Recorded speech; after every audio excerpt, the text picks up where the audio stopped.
Oh,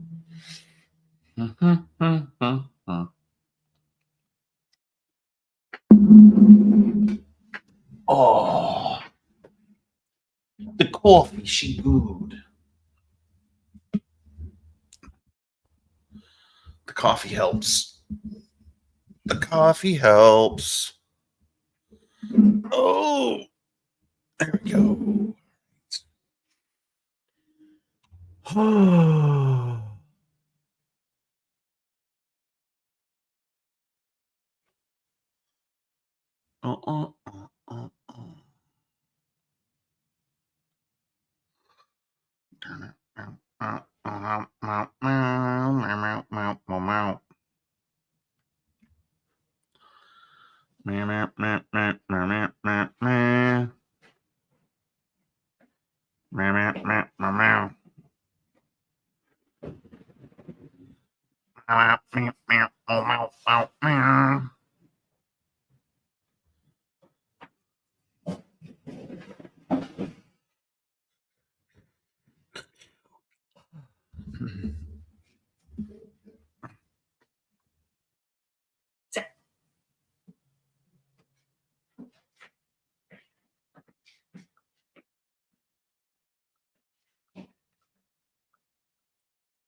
Oh my God. Oh my God.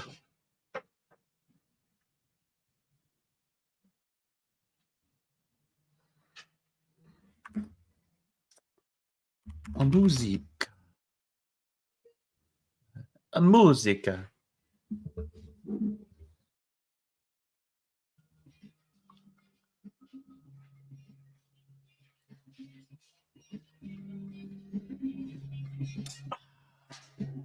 Okay.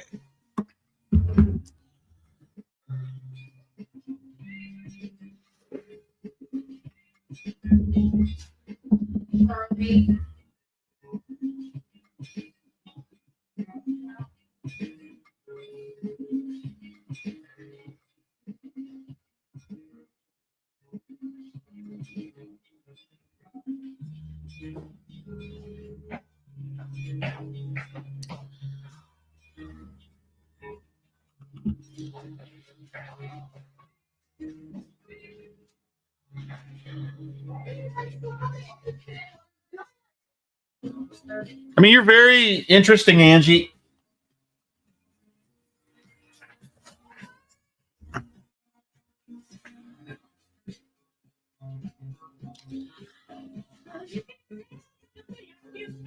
I'm a woman's man. No time to talk.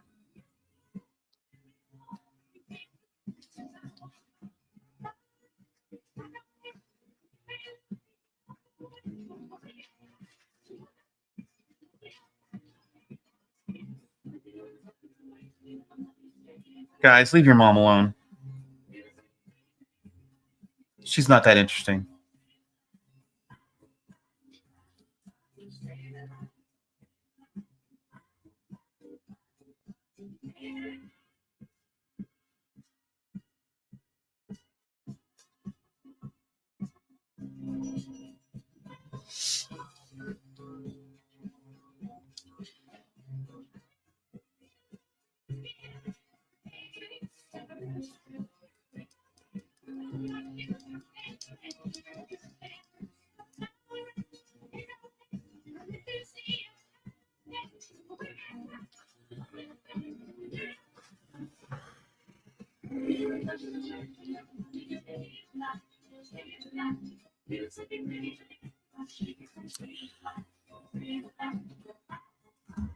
Charlie, get out of the kitchen.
What?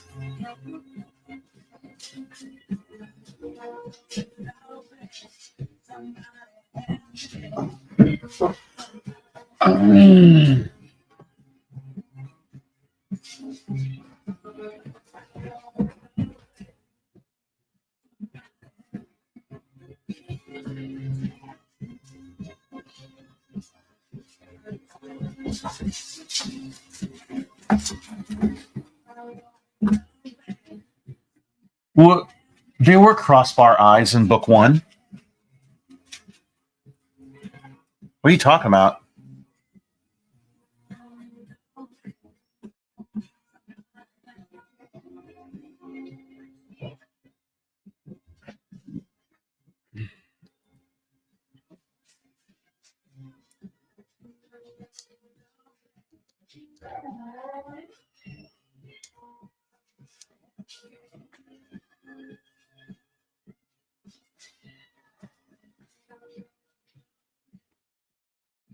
I'll tell you this, though. I had the rule wrong. I thought you used crossbar eyes in a different way than you do grammatically. My editor had me change that.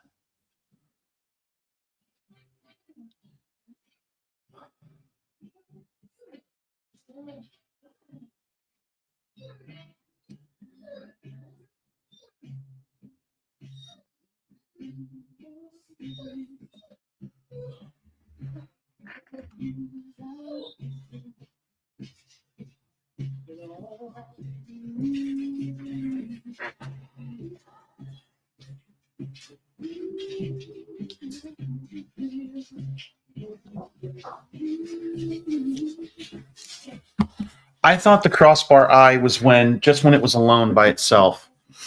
So like when you say I'm, you don't use the crossbar, but they were telling me you do for I'm. And I was like, nope, I'm looking it up. They're wrong, but they were right. Page 15, panel 2 of what book? Book 1? I don't know, man. It's printed now. I don't know what to do about it.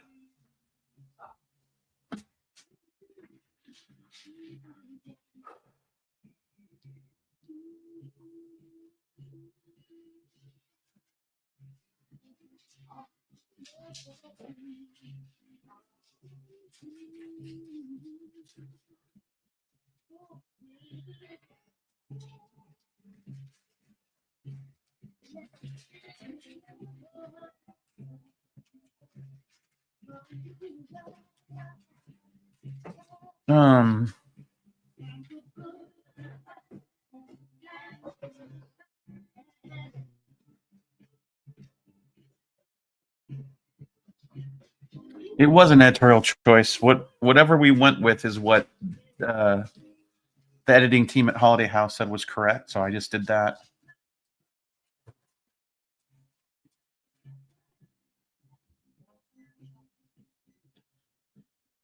I mean, there's a lot of hills I'm willing to die on, but grammar ain't one of them.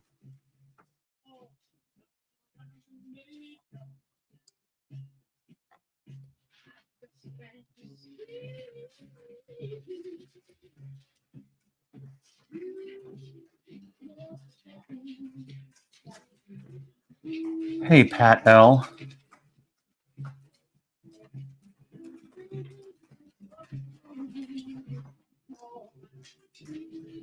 Hey, buddy.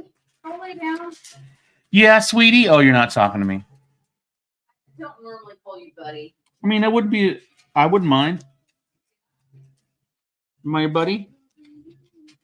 You're my best friend. Ow. That's interesting that you say that. I saw I don't know if it was a TikTok or what, but more than likely. But someone was saying that women live longer as widows than men do as widowers. Because if you ask a man who their best friend is, he says his wife, whereas women have larger social groups. And men, when they lose their wife, that's it. They have nobody. So I was like, oh, I wonder if I'm not Angie's best friend.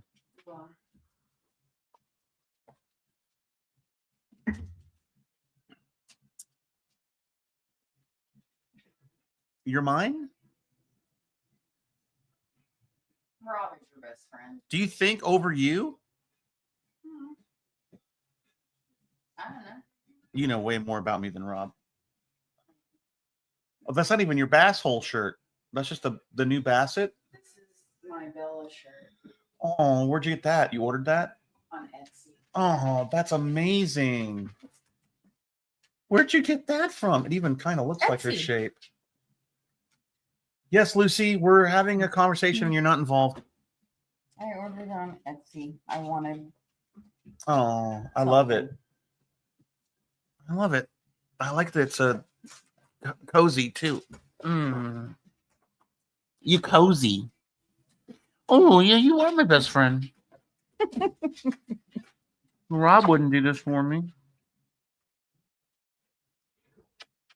I love you. Rob wouldn't bake bread for you. Rob would bake bread for me if he knew how. No. Yeah. Buy it. He'd buy it.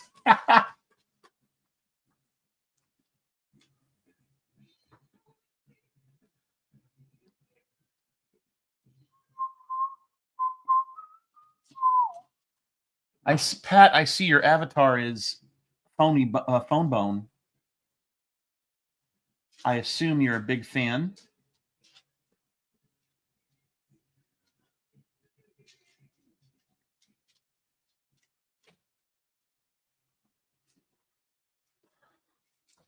Hey, you want to hear a fun fact about my wife? She's never finished the book. It's one of her favorite comics of all time. She has no idea how it ends. She refuses to read the end of it. It's true. I will not. Maybe one day, but I'll have to reread the whole series.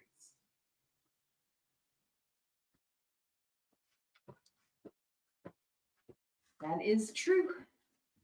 Well, here's how it ends. No. Do not. I will murder you. Don't ruin that for me. The murderer was Smiley Bone. He murdered them all in cold blood.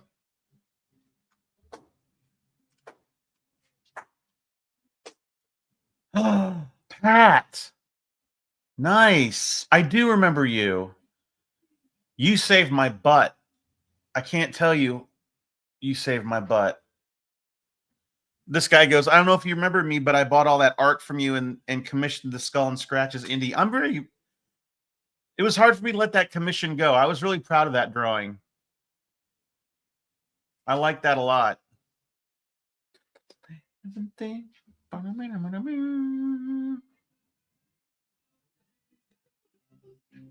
It's a living thing.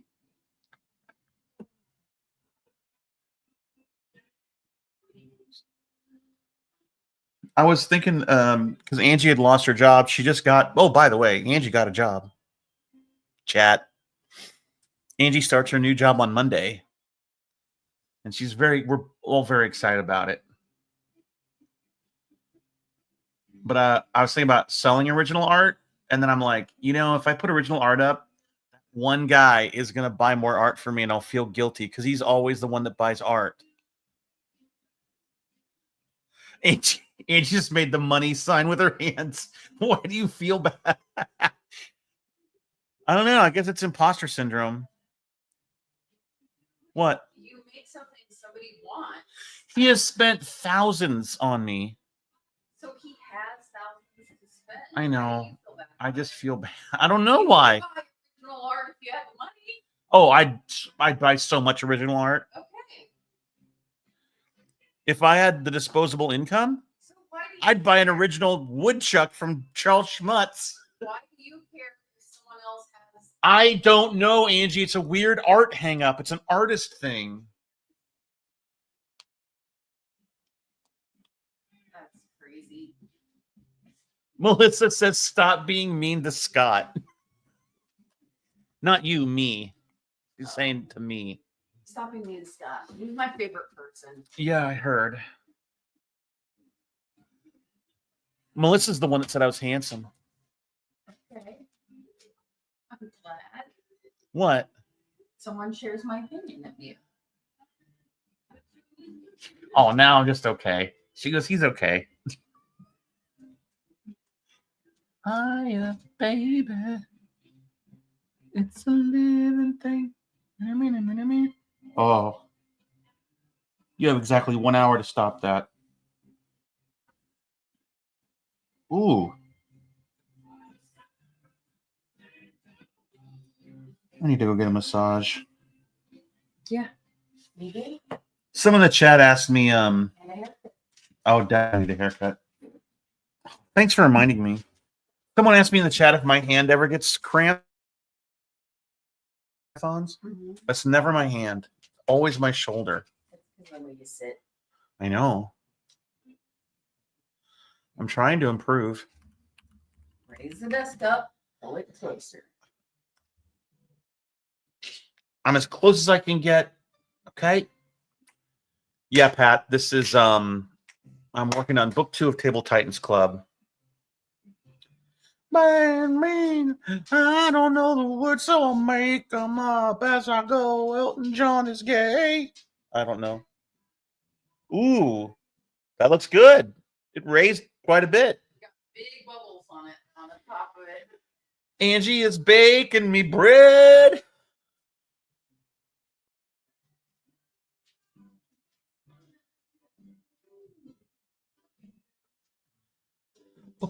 Benny and the Jets.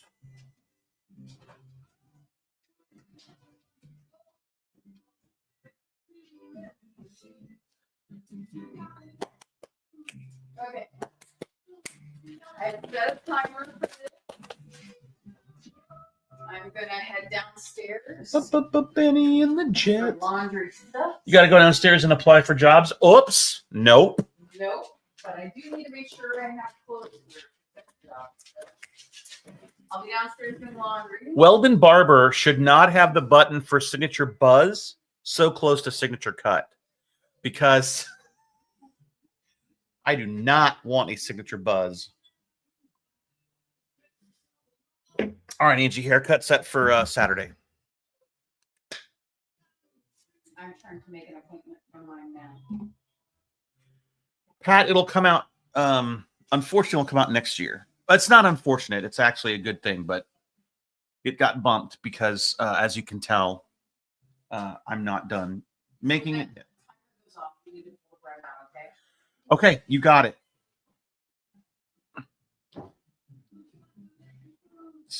My suit, you know, I read it in a magazine. Oh, Benny and the Jets.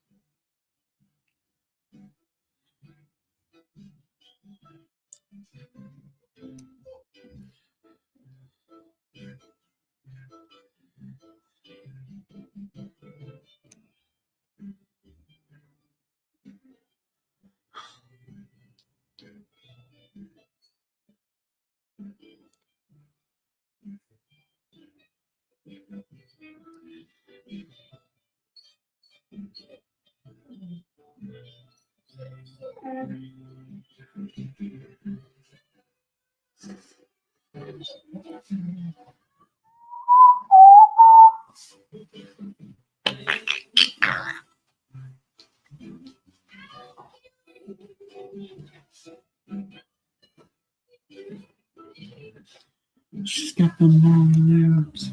I'm my boots, you know I read it in a magazine. Benny the Jets.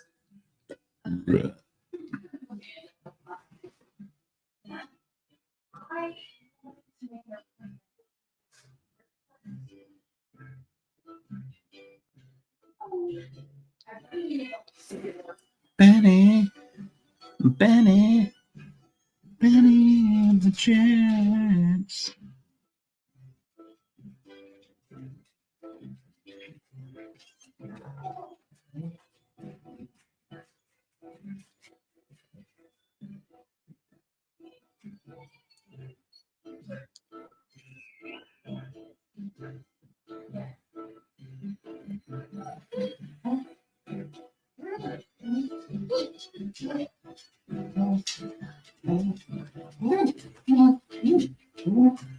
Yes, Lucy.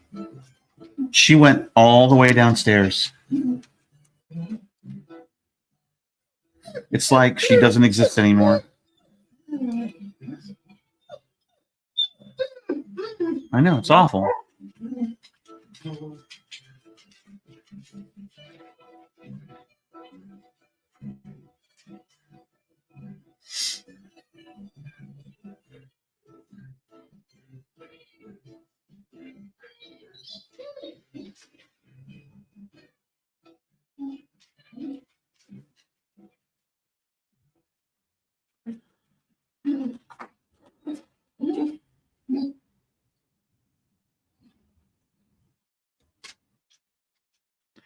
It's all right, kid. It's okay.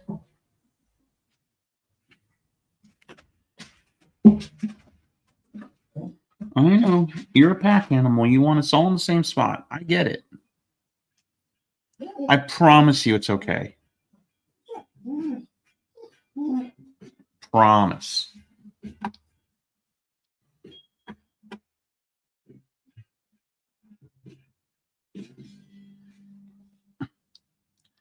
Roxanne, you don't have to put on the red light. Those days are over. You don't have to tell your body to the night. Roxanne, dress tonight.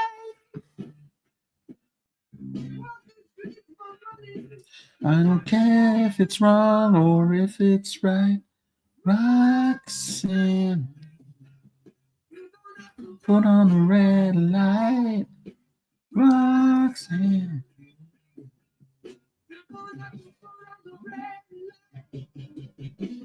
One red light. Put on the red light.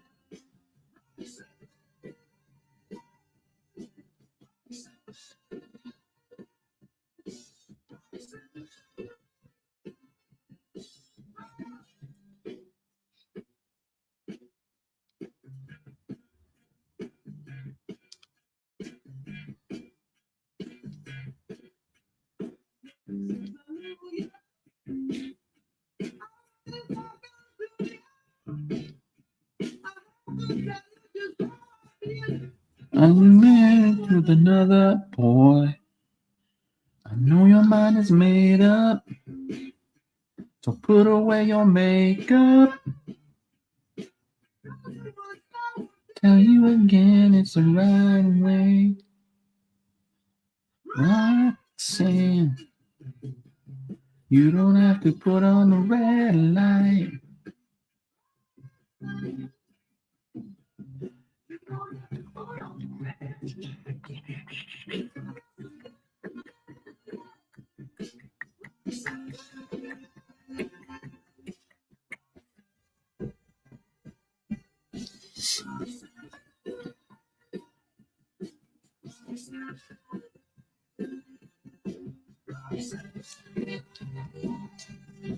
Roxanne.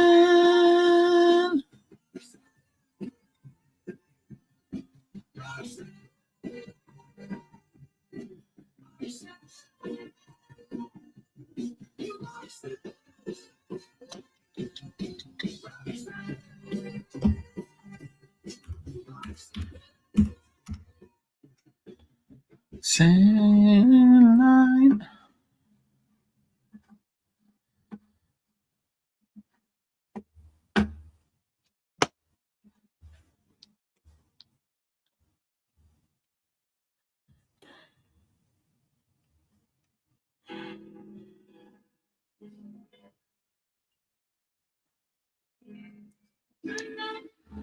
I was petrified without you by my side. So thinking how you did me wrong, and I grew strong, and I learned how to get along and know you're back from outer space. But that damn look upon your face, I should have changed those fucking locks.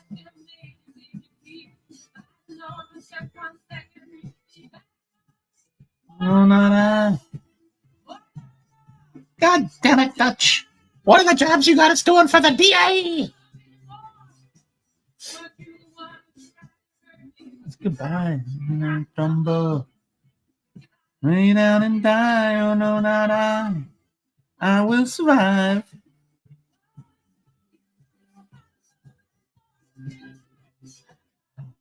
To live, I got all my love to give. I survive.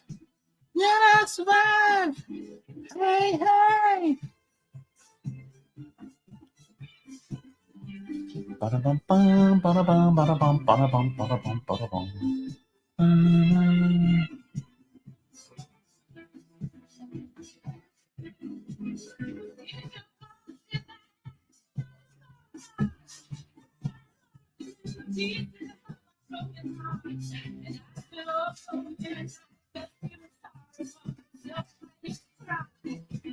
I used to know that a pie, no, no, no.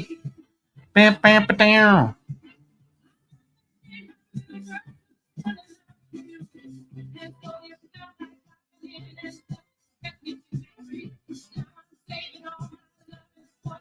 In front of me, knock out the door.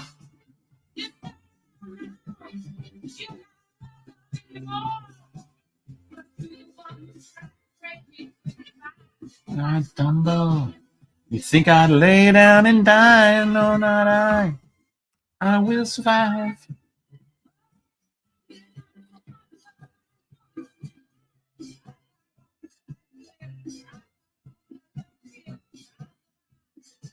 I will survive.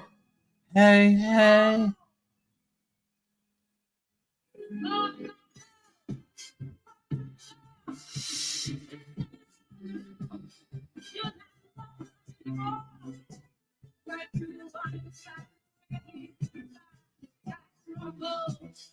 Think I'd lay down and die, but no, not I. I will survive.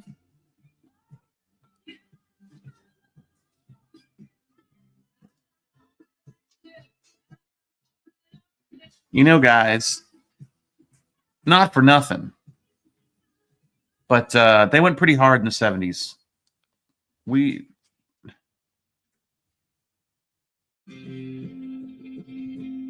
I'm pretty lucky to have been born in the 70s. I've always felt.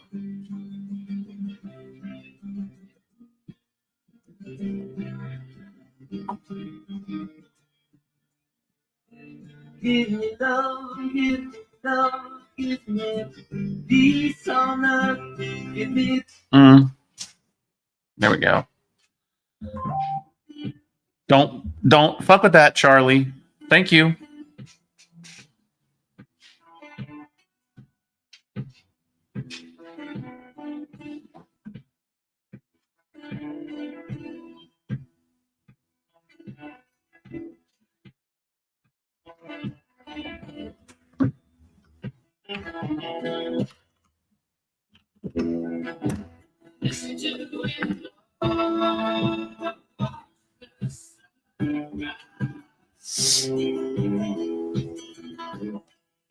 Yeah. I was 71.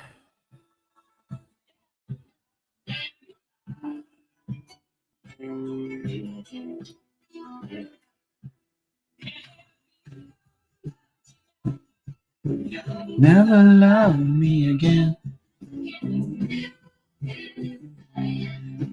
Never break the chain.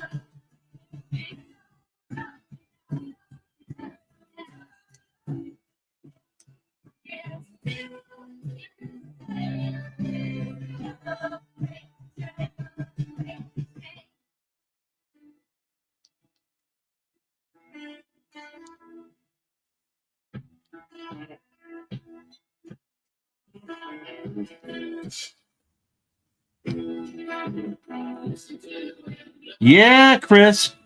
Go 1771, baby.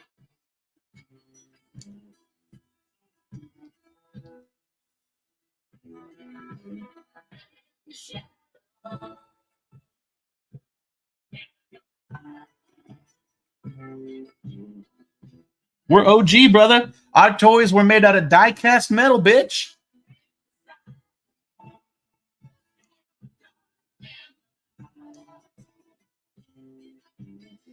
There's a guy in the chat named Tonka Tough.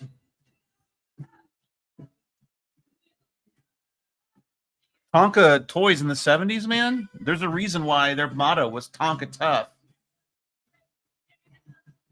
Those goddamn toys were roadworthy.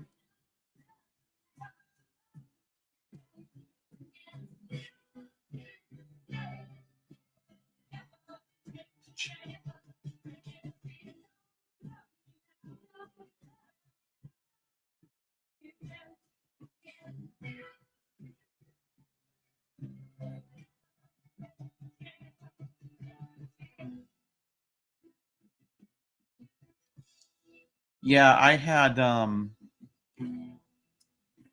Transformers, the cop car, who I think is Jazz, and the F1 Racer were both die-cast metal. Hot shit, man.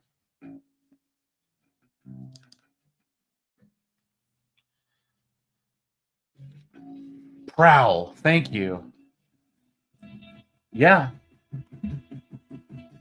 I mean, it's kind of hard to remember the scale because we were little, but yeah.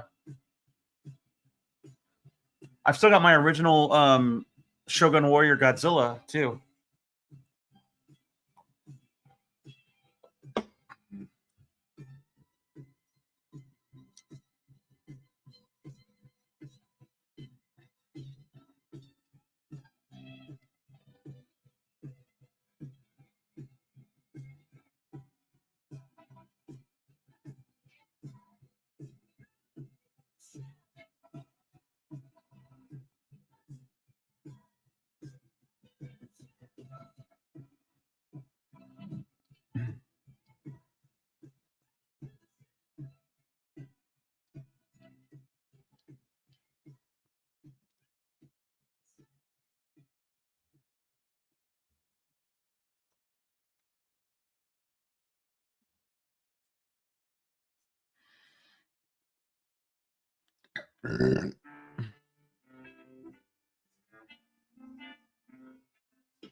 Jeremiah was a bullfrog, a very good friend of mine. What he said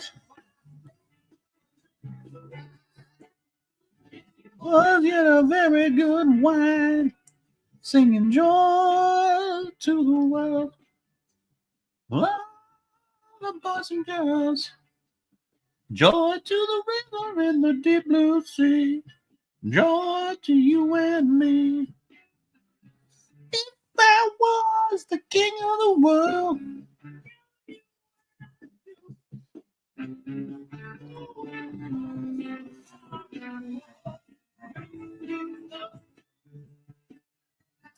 joy to the world. Love the boys and girls now. Joy to the riches in the deep blue sea. Joy to you and me.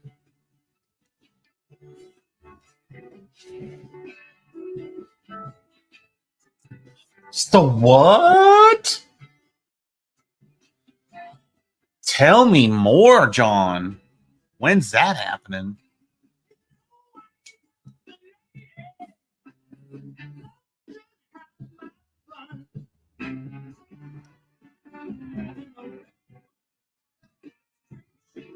of a gun.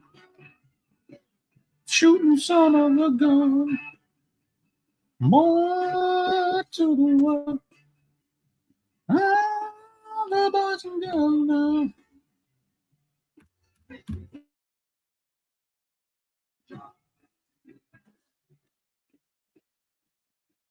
Hey, Tonka Tough. Congrats. What kind of Cintiq did you get? Joy to the fishes on the deep blue sea.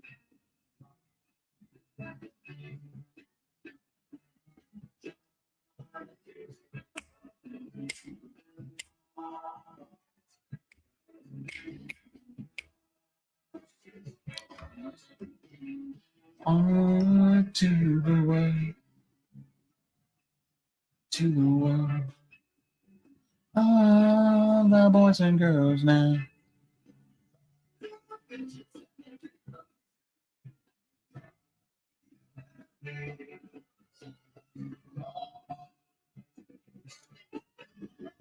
All the boys and girls now.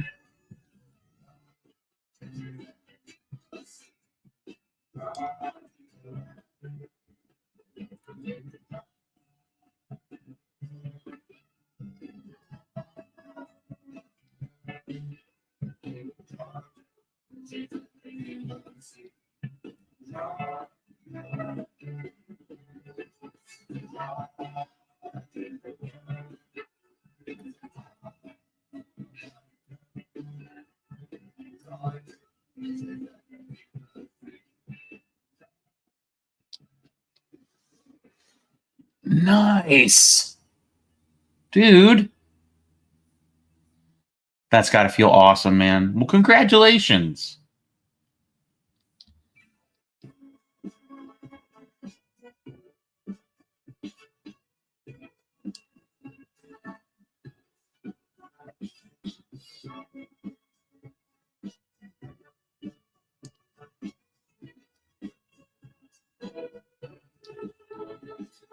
You can dance, you can run, driving the time of life.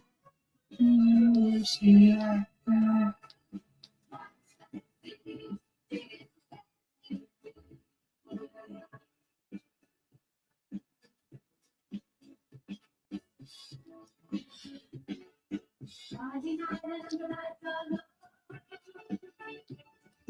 Looking for a place to go. Music, everything is sweet.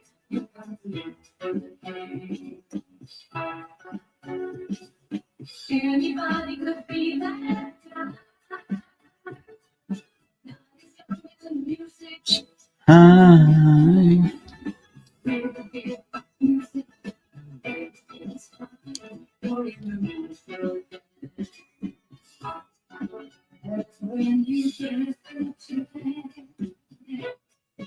You are the dancing queen. I am sweet only 17.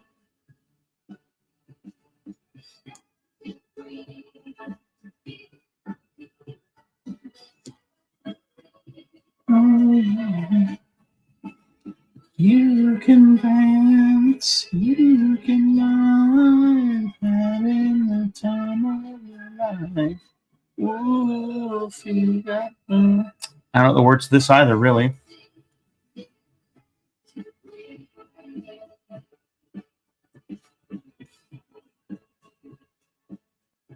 My dad had every album from ABBA.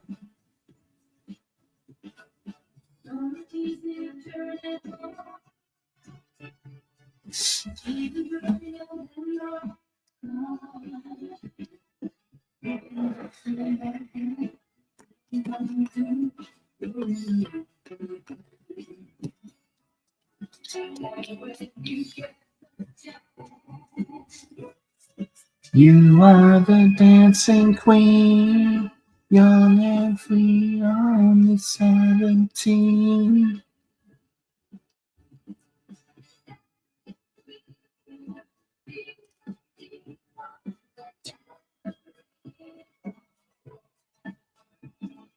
Humans.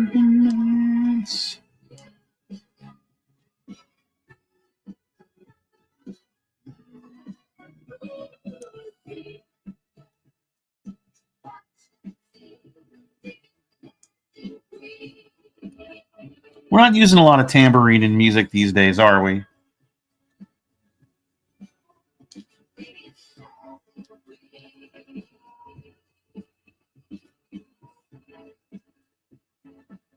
See you, Pat. Thanks for all the support. Good talking to you today.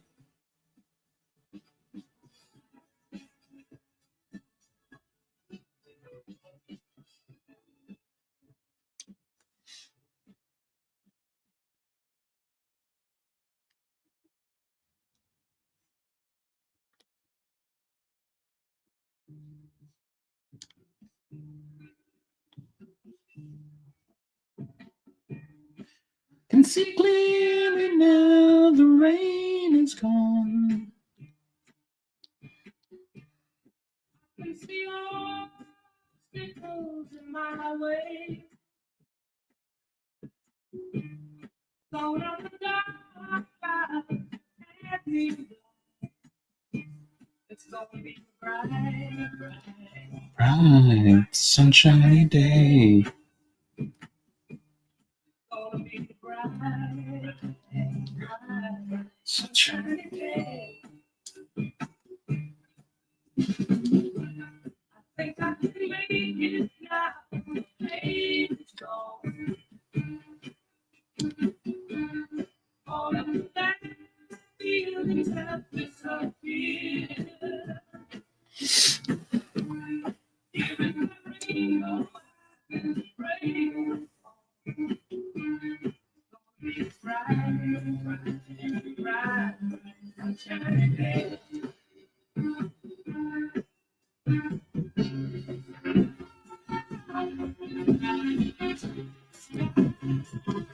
Oh, yeah. I mean, look, I like using the Surface. I like using my iPad, but there's just nothing like a Cintiq, in my opinion. I'm a big fan of Wacom. Yeah.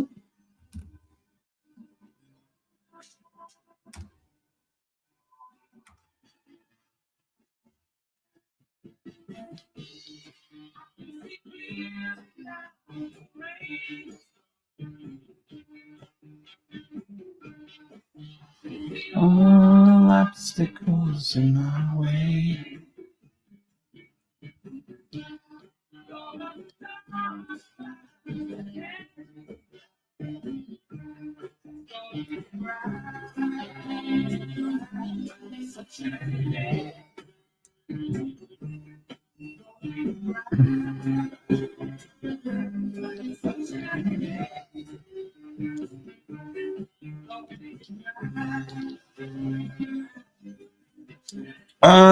It's the feel for sure and the responsiveness. There's just a higher pressure sensitivity level. There's a higher resolution.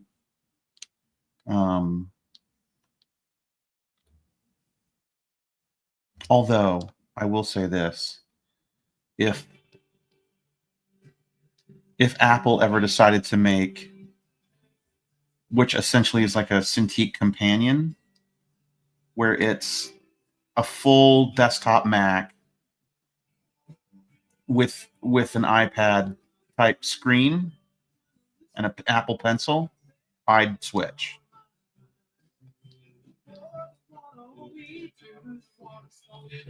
So she's a friend of mine. Easy, take it easy. Don't let the sound of your own heels drive you crazy. I think the experience of drawing on the iPad is awesome. I just prefer desktop apps. Although I know a lot of people that do all the final art and stuff for their comics on an iPad. Arizona, such a fine sight to see. It's a girl, my lord, in a flatbed Ford.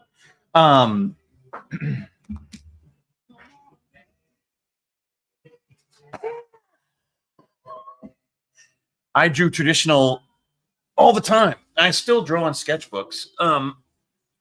All my professional work is digital just because the workflow makes me way more productive digitally. It takes longer to draw on traditional material for me now because I'm out of practice, but I love it.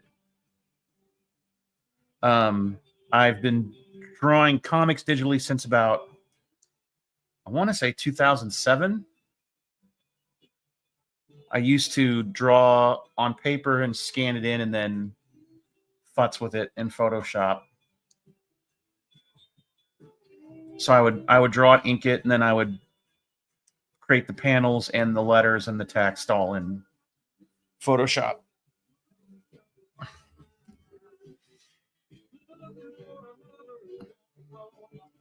It's so hard to find.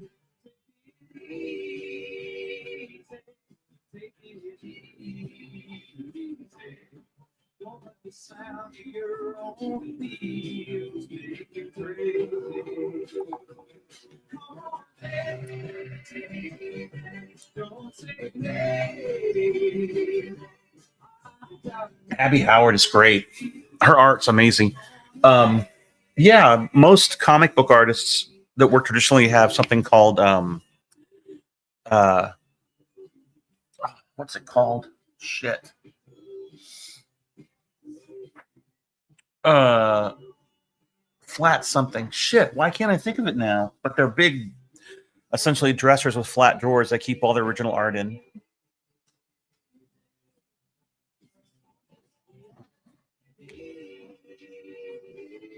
Using. Welcome to the LA bed and breakfast.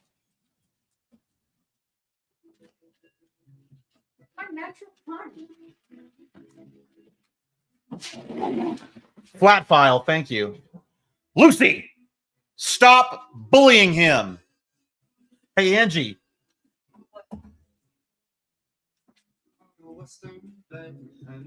It's Severus Snape.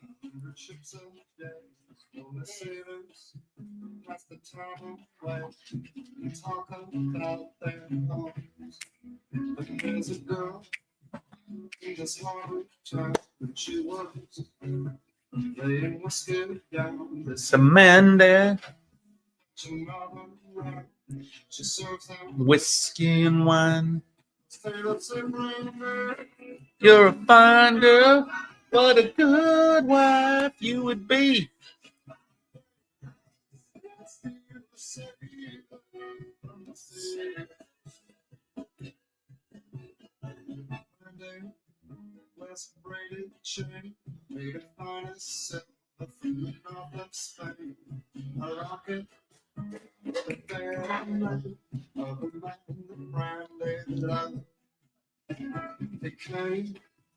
On a summer's day, bringing gifts from far away, but it made it clear we couldn't stay. No harbor was its high. Brandon, you're a fine girl.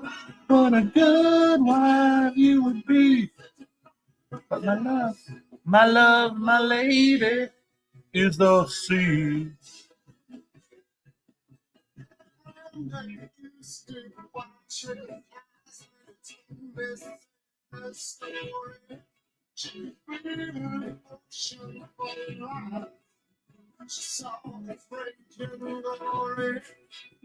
But he had always told the truth.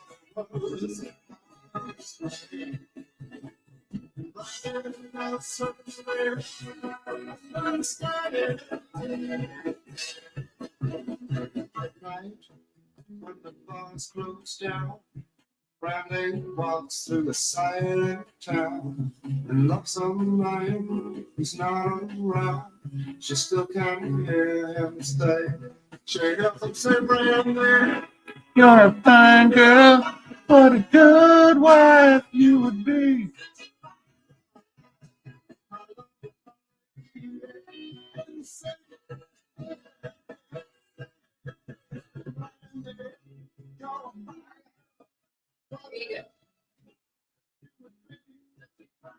Looks great. What'd you put on the top just there? Nice.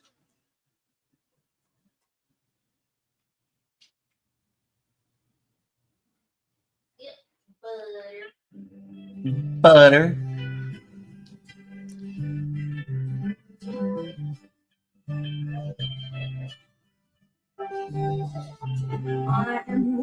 Oh shit.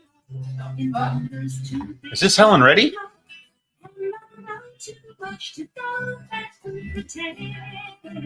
Well, it's in the 70s.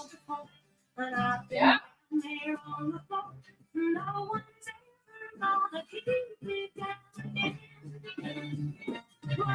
Yes. Do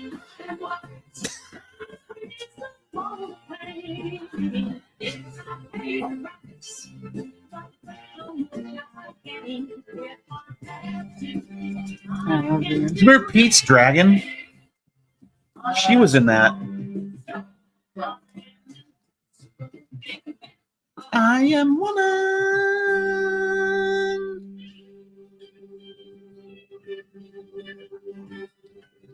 You can think but never break me, 'cause it only serves to make me more determined to achieve my final goal. And I come back even stronger, not an honest any longer, 'cause you in my soul. Oh, yes.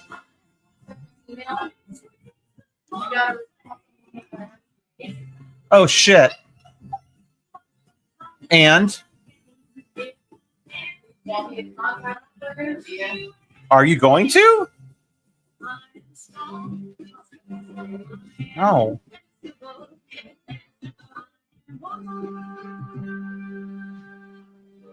No, I'm excited about this one. Yeah, you should be. I just like that, like,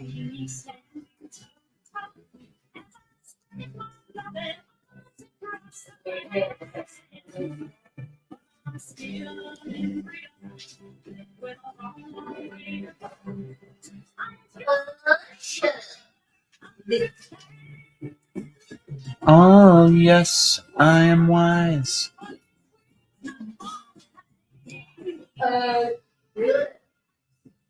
But look at all I've gained. I can do anything. I am strong. I'm invincible. I am woman.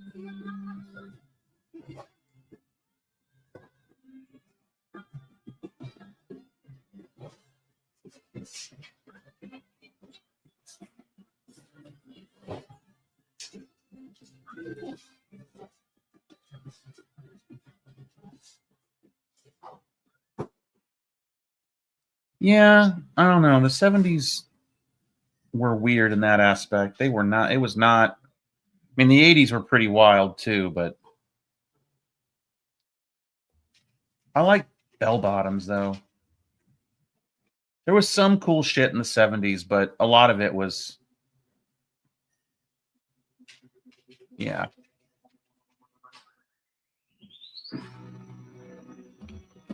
Hold on, Lucy, you gotta go potty? You wanna go potty?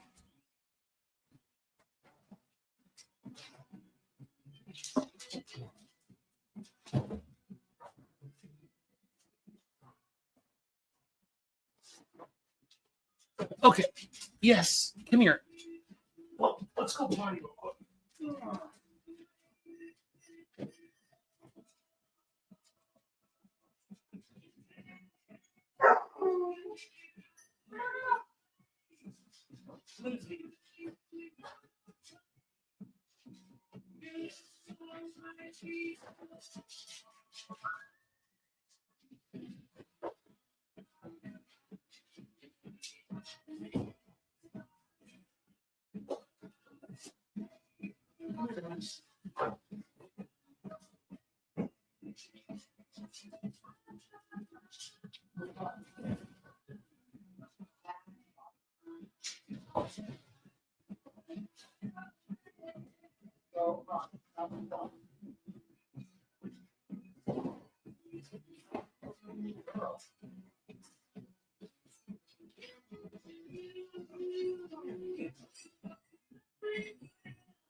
Oh, all of opinion. All of what? All of opinion.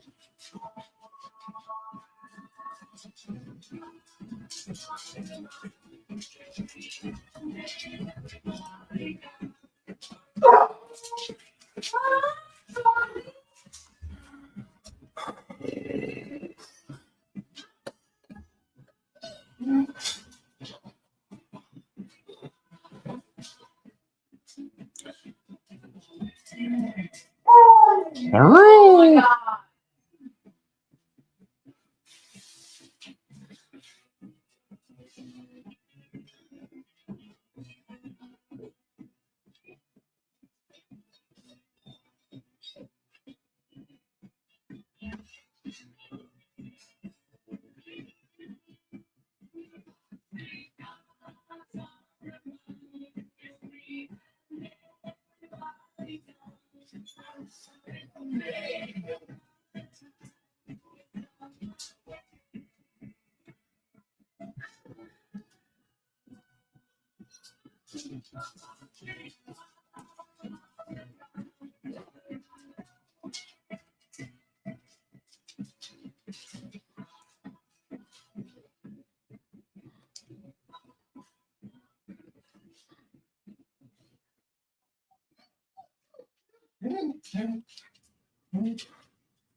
What the fuck song is this?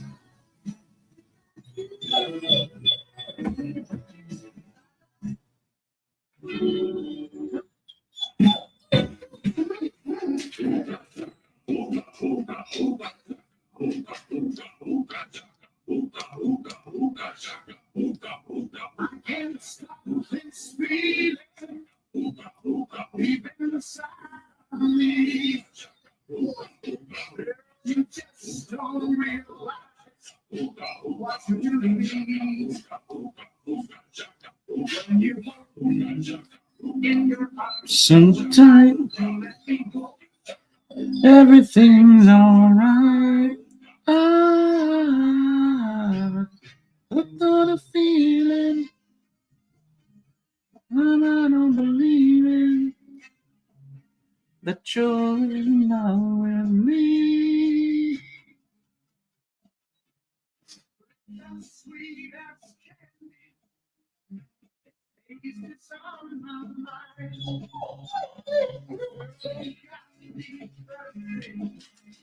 Another cup of wine. Hush, Lucy. Jeez.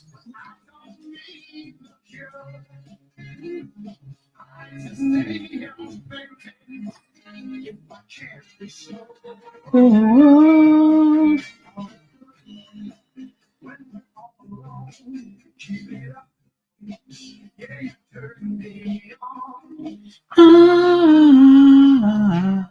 Hooked on a feeling, I'm high on believing that you're in love with me.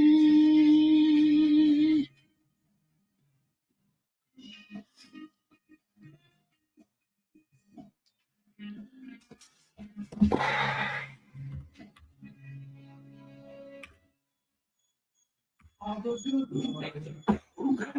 Ooga chaka, ooga, ooga, ooga chaka, ooga, ooga.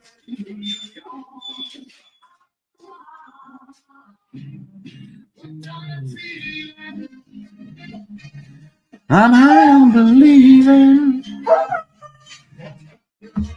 love with me.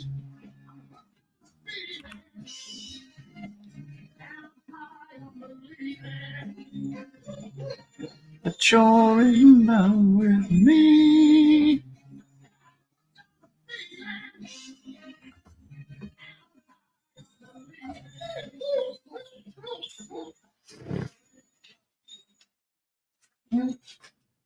Shut up.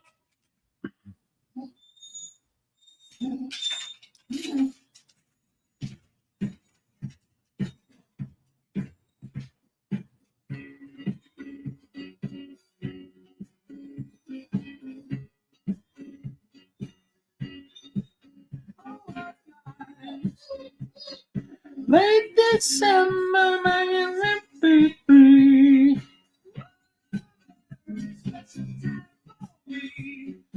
Well, remember what am I?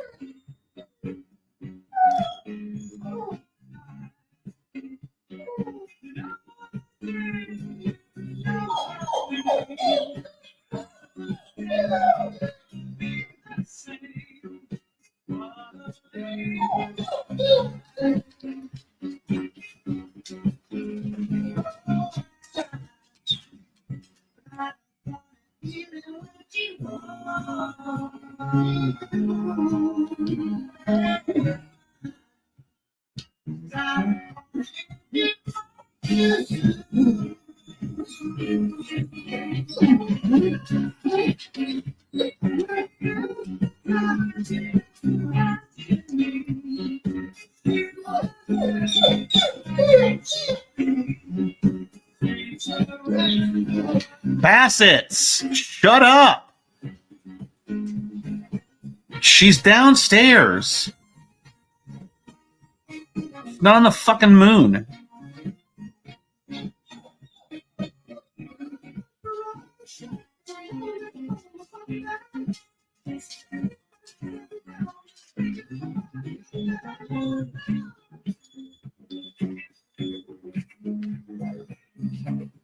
Where in the Midwest do you live, kinda?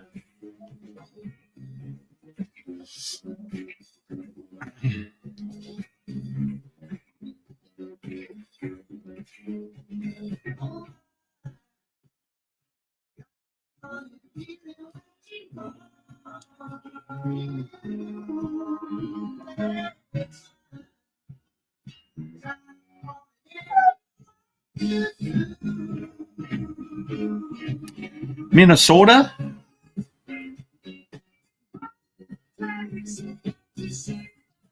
I love it there. Good friend of mine used to live in Eden Prairie.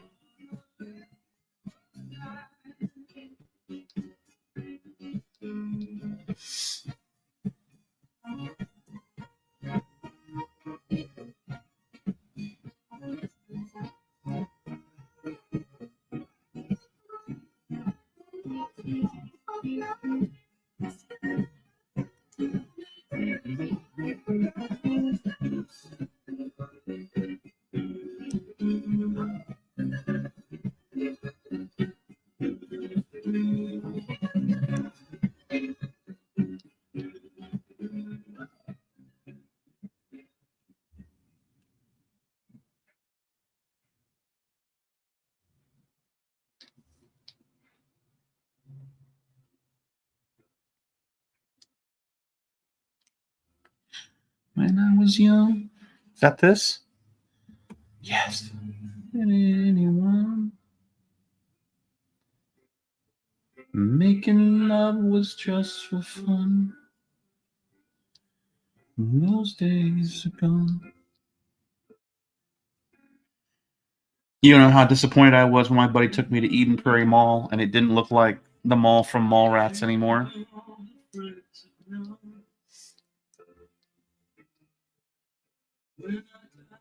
Whoa. Nobody's home.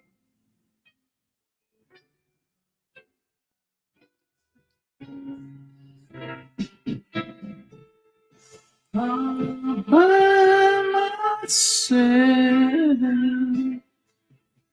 Don't wanna be all by myself anymore. All by myself. Don't live all by myself anymore. Sometimes I feel so insecure. And you're so distant and obscure. Maybe it's the cure.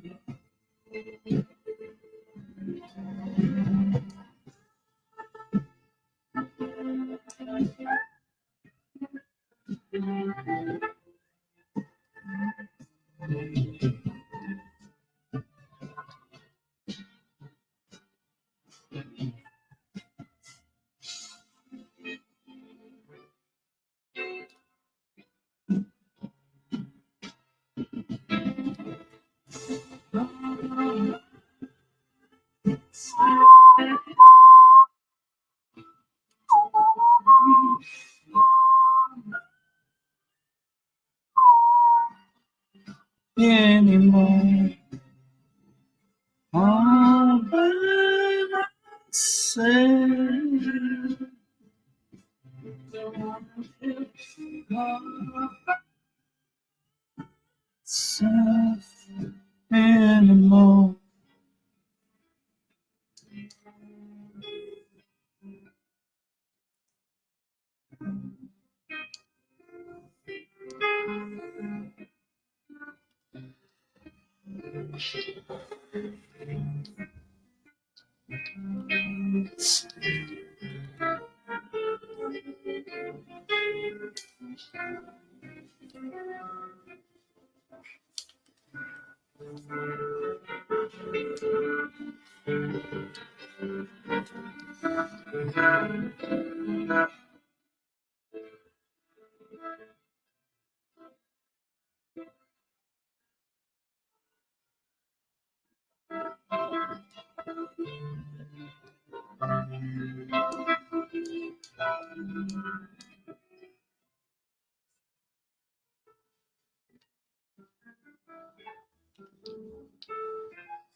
I grew up in the Midwest, and I'm really tempted to move back there now that I'm older. We really love it here, though. It's just really expensive here.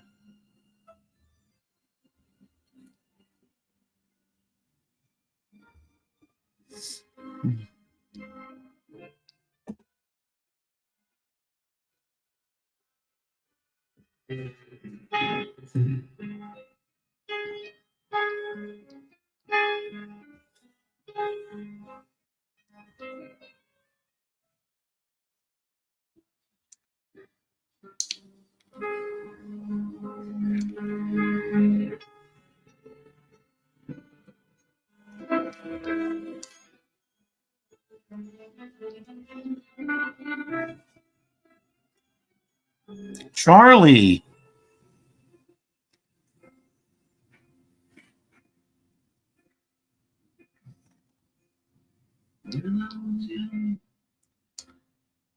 I never needed anyone,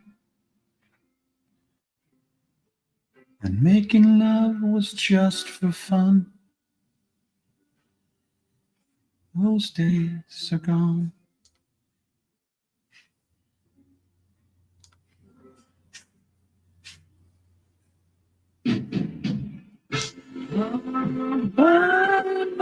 Sad.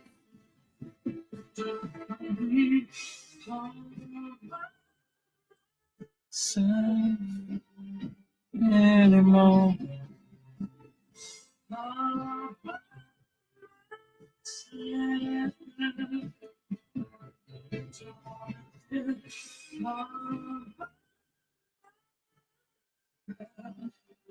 Anymore.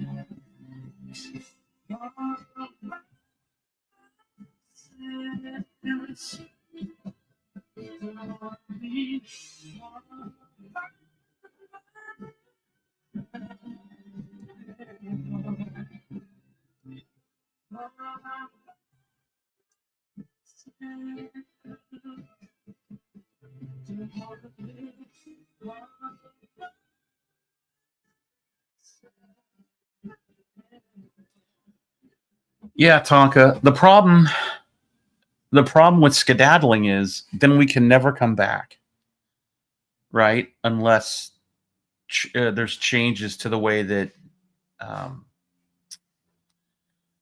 pricing is and stuff. Like we can never like one of the things that we could do, right? I could sell my house here and pocket a nice profit because I did not buy it for what it's currently going for. So I could pocket, immediately have a very nice savings account, or some money to invest in other ways by pocketing that. Move to the Midwest, buy a place that's way more affordable and live cheaper. But like when we bought this house, it's a 2,500 square foot house. We don't need it. It's just me and Angie and the dogs. We should be in a smaller house. We got this house because we knew that more than likely we would be taking in Dad and we wanted space for him. Well, we don't need that anymore. That's over and done. So, but we can't even here. I can't say, all right, well, I'll sell this house, pocket some money, and go live in a smaller house because I don't need all this. Can't do it because the smaller houses here I can't even afford. I couldn't get into a smaller house here. I certainly could never get into this house now if I was buying it now. So I can't even downsize here. I even talked to our realtor about it. Like, is that true? I can't even downsize and save some money. And they're like, no, your best bet is just hang on to that house, because it's an asset, which I don't feel like it really is because it's not an asset. I'm living in it. It's my primary residence, and it's not an asset unless I sell it. And if I sell it, then I can't live in it. So I have to move somewhere where I could afford it. It's just a huge mess. Yeah. So it would require me to move somewhere more affordable.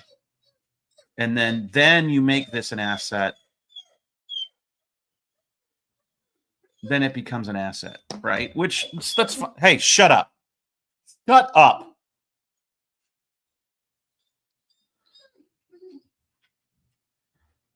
Lay down. God damn it, Bassets. Basset hounds, if there are 15 people in a room petting them, they're happy. And then when one person leaves the room, and now there's only 14 people petting them, they lose their goddamn minds. I don't know if it's a pack thing where they have to have everybody in the same room, but like every once in a while, Angie goes downstairs and they just fucking lose it.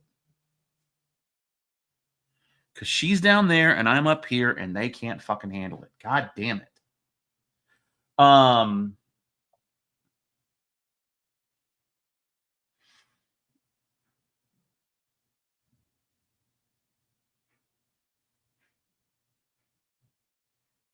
Yeah, I mean, it would be nice to get a smaller place and then use this for an Airbnb or rent it.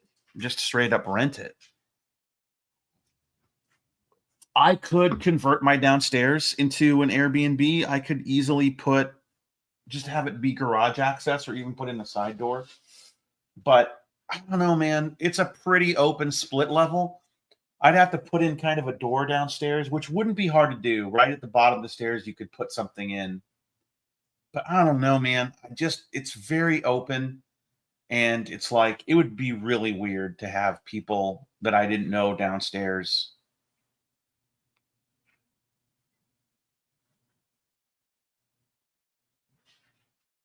I don't know how I feel about that. But it would probably be a nice income. I also feel like our neighborhood is not in any spot where it would make a lot of sense. Nor do I know if I think we're part of an HOA. I'm not really sure. I don't even know if they would allow it. But regardless, we're not quite, I don't think, ready to leave yet. So, looks like I'm stuck here for a little bit. Hey. And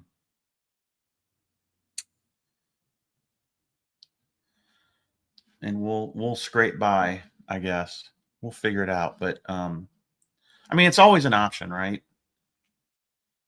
And it's going to take time. So first steps will be like purging all the shit we've filled this goddamn house with. And then, yeah.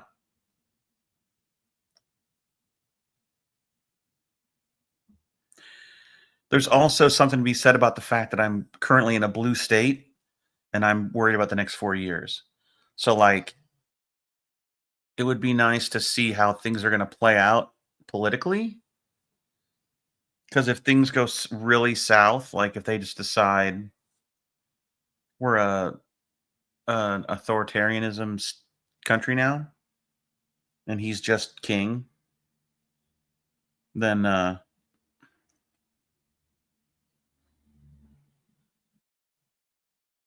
I don't know that I want to be in a red state.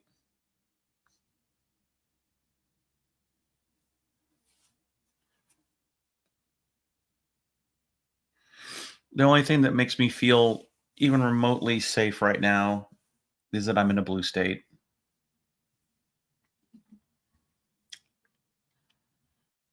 Some MP in Canada was like, hey, I got a counteroffer for Trump. Why don't we just take California, Washington, Oregon and make it Cascadia? And Angie and I were like, yes. She's like, put out a referendum, free healthcare.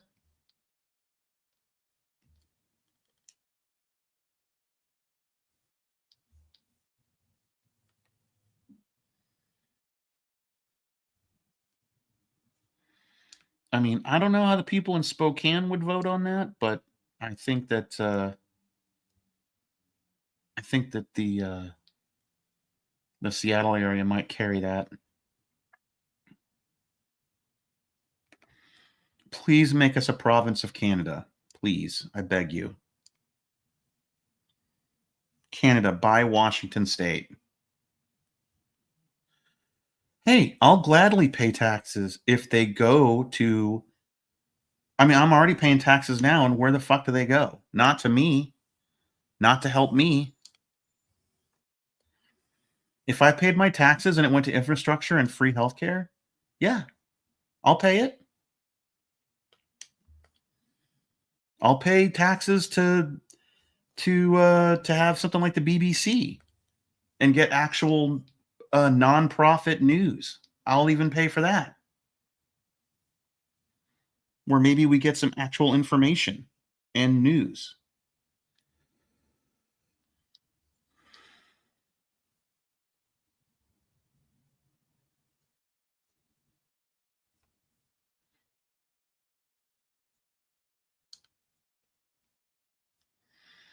Yeah, but you don't understand, John. Here in the States, if you get sick, you're bankrupt. That's it. That's it.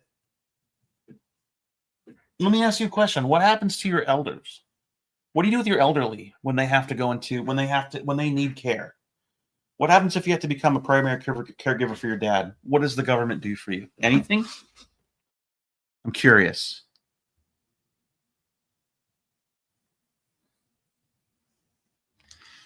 Because here in the States, they do jack and shit.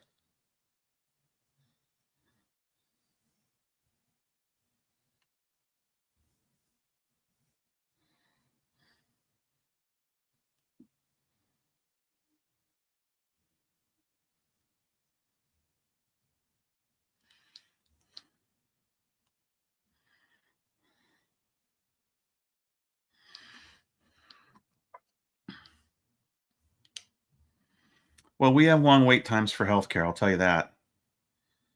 If I had a problem with that I needed to see a doctor about, I wouldn't be seeing him before April. No way in hell.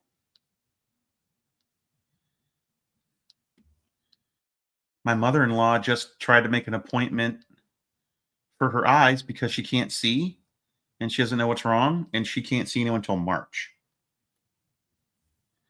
March.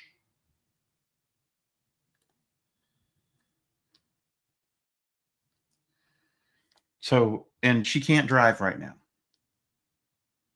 because she can't see.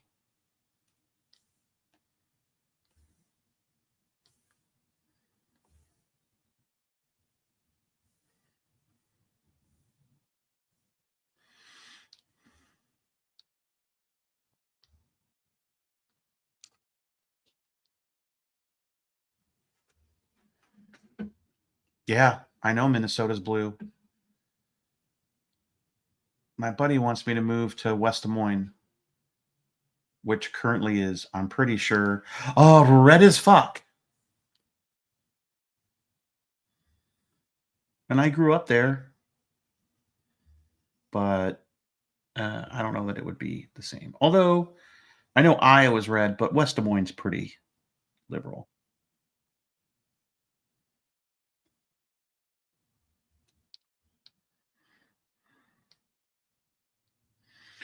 Now, if he wants to retire as a teacher, because he's a teacher right now, if he decides he's going to retire and move to Minnesota, now we're talking. Now we're talking.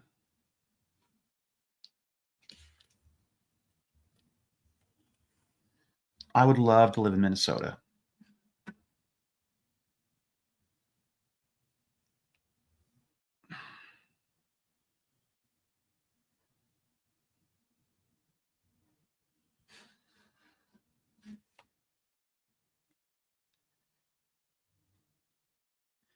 Could root for the Vikings. I'm not that loyal.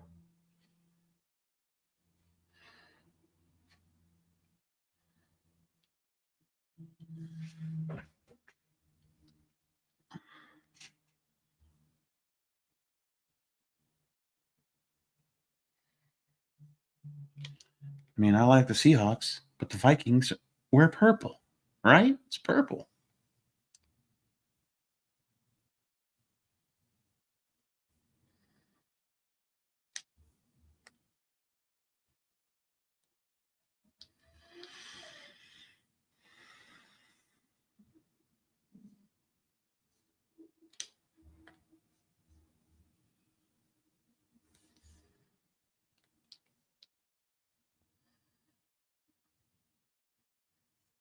Do the Vikings brag about having a cold stadium? I don't know, but I'm sure they do.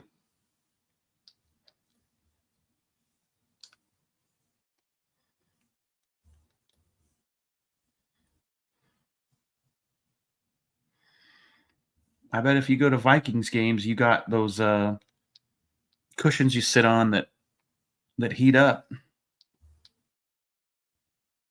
Otherwise, you may not get up after the game. You'll be spot frozen to the seat.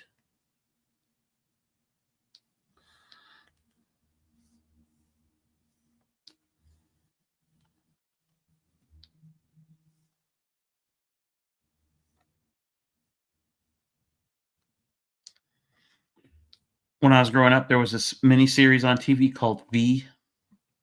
It was about aliens coming and kind of becoming de facto fascist leaders of the country, and then a rebellion rises up against them.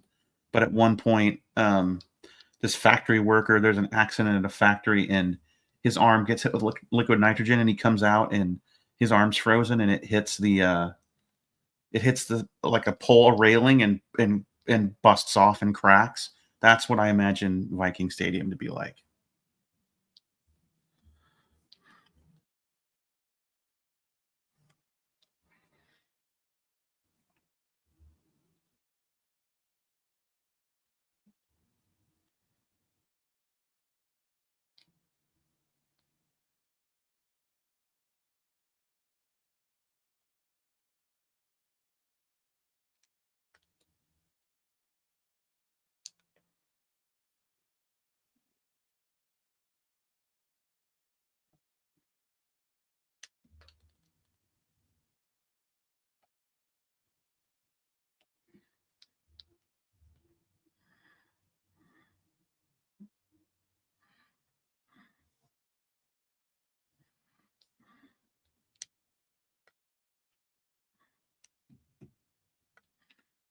Oh shit.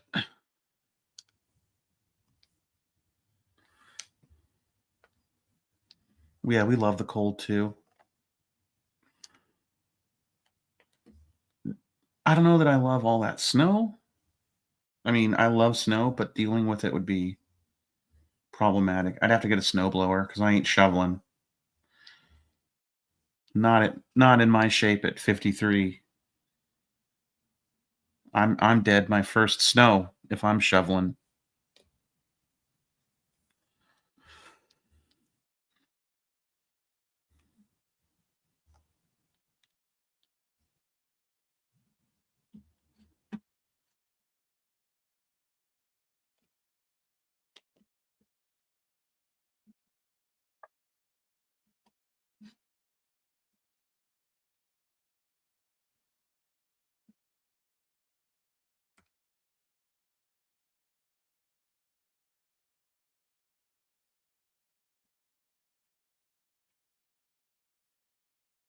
Oh, an electric snowblower like it plugs in with a cord? Ugh.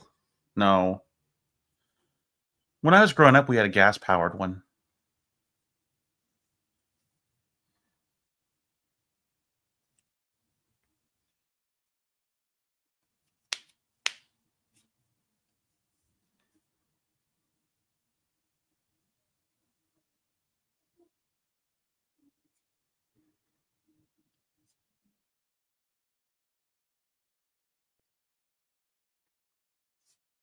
Ooh, that's nice.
Hmm.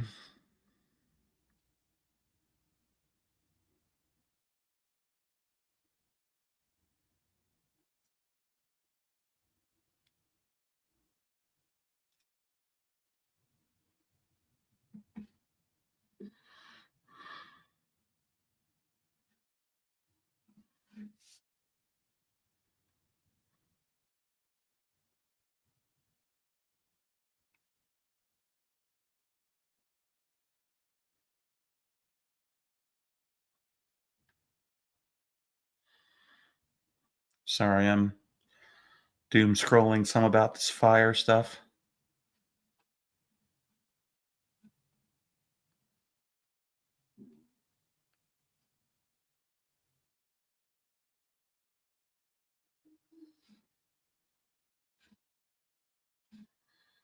Hmm.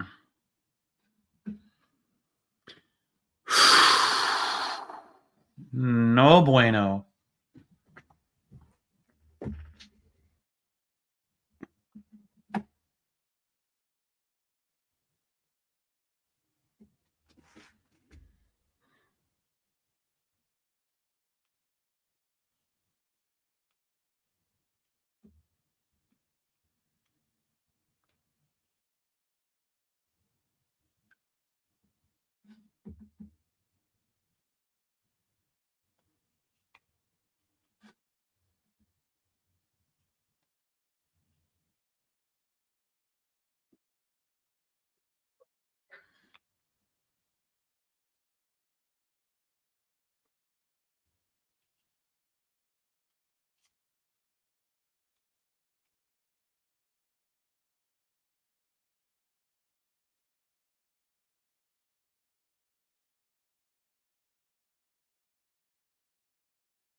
Oh, the quails.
Oh boy. Yeah, boy.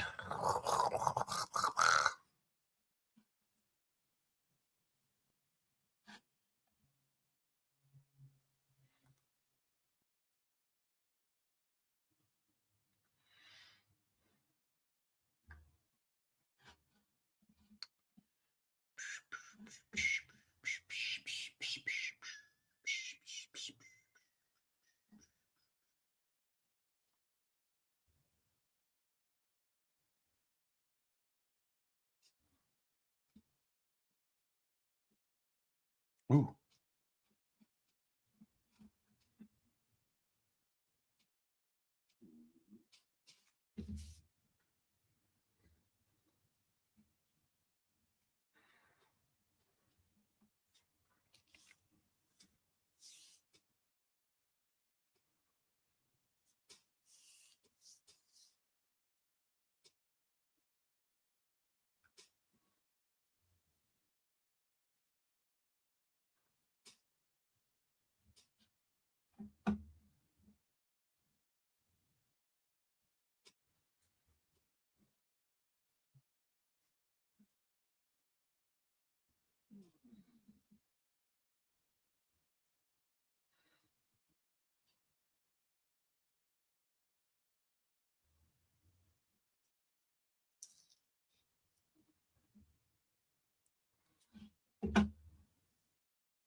I wonder if they're going to submit for that.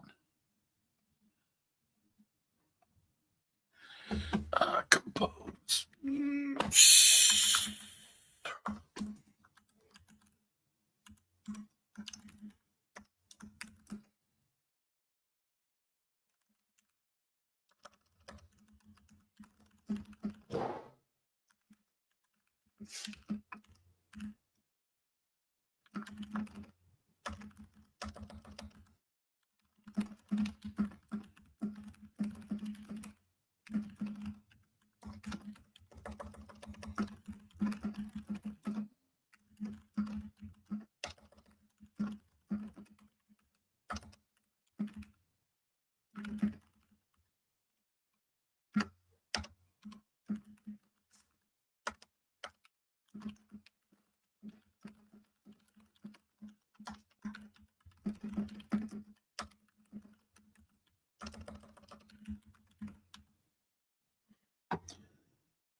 Oh, geez. All right.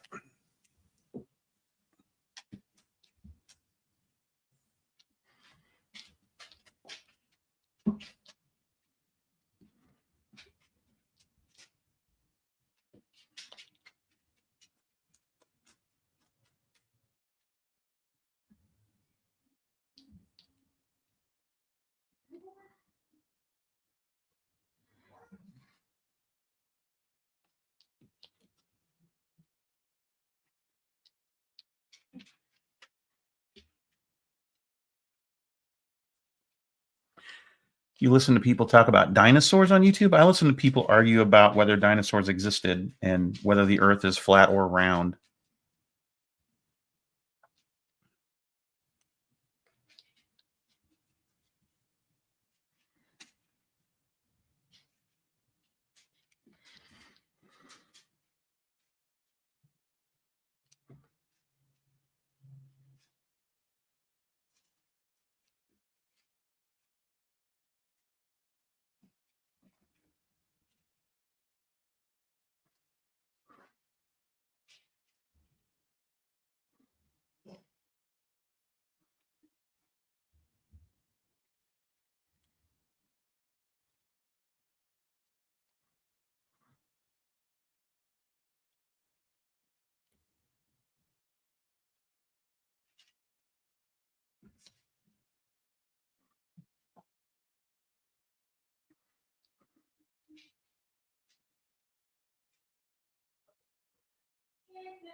On what?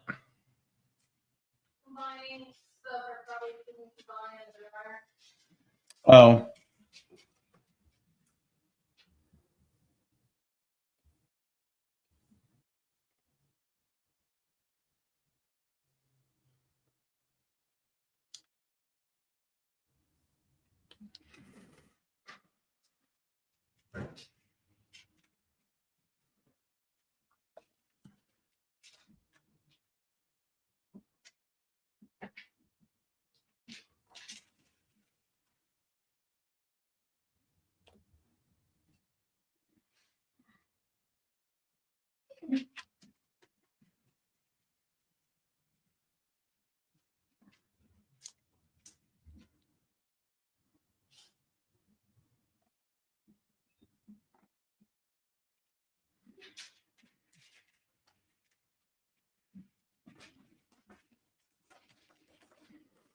I was hoping my buddy Mark would come talk to me today while I drew.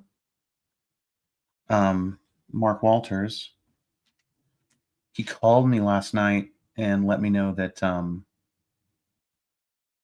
apparently Ethan Van Sciver had been talking about me on one of his live streams, and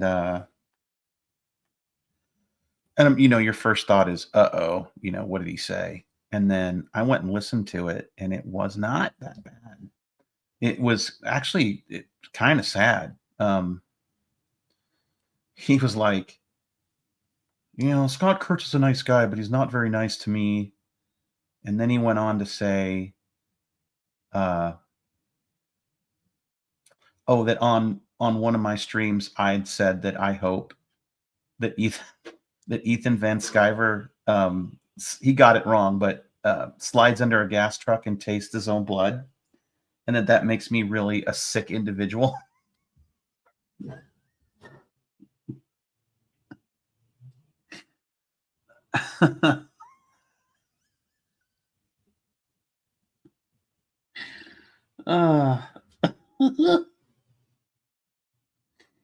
Yeah, you think?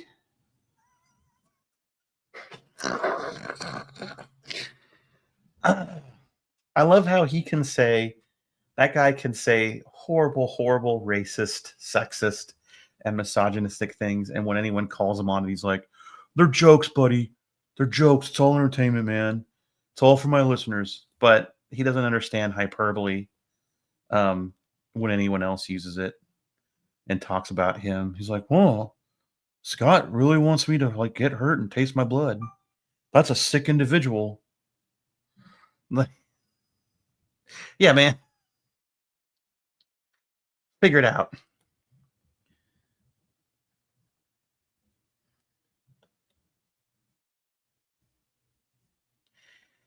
The really don't look up who he is. He's nobody now. He used to be somebody, but not anymore. The thing he said that really threw me for a loop, and I talked to my wife about this, but someone mentioned that his wife was beautiful, and she is. She's a very beautiful lady. And he was like, yeah, I was telling Andrea, that, she she's still a 10. She wants to be. She puts on a little makeup and dresses up a little bit. She can still pull that off. And I was like,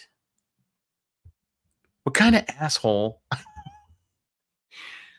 says that their wife, if they put on makeup and dress up, are pretty? You know, I was saying to Angie, like, if I was, let's say you and I were walking and I tripped and we're on a walk and I fell down in a puddle of mud and shit. And I stood up and I went, I fell. What would you think? She goes, I'd think, what a goof. I love him. I'm like, yeah, but I'm covered in shit. Do you think I'm handsome? She goes, oh, yeah, you're the most handsome person I've ever met. I'm like, but I'm covered in shit and mud. And she goes, it doesn't matter. And I'm like, right. And so, like, every time Angie's like, I got to put on makeup, I always say to her, you don't need makeup. But, like, imagine saying, you know, if when you put on makeup and gussy yourself up, you can still pull off a 10. Imagine saying that to your wife. What the fuck? And then he wonders why nobody wants to work with him or likes him. Like, then he wonders why he was canceled. That's his base. That's default. So, Ethan, when you watch this, and you will watch it or listen to it, because someone will tell you I said this. Probably Donald DeLay. You're a piece of shit, and I hope you slide under a gas truck and taste your own blood. You sexist, homophobic, transphobic, Trump-loving piece of shit. I'm glad we kicked you out of comics. I love watching you scream into the void. And now, back to inking my kid's book. Hey, kids, if you're watching Uncle Scott draw your kid's book, just ignore that last part.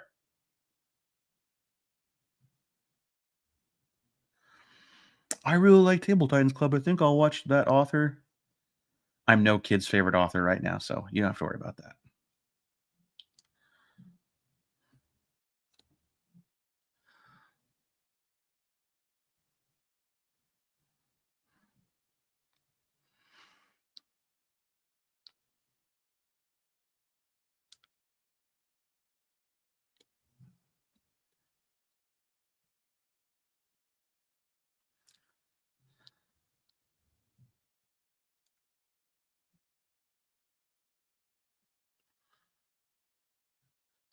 You follow webcomics more than printed comics, so I don't know most writers, artists in the comic industry.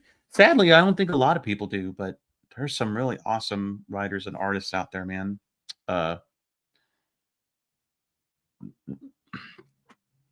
Ethan, not so much, but he was popular for a time.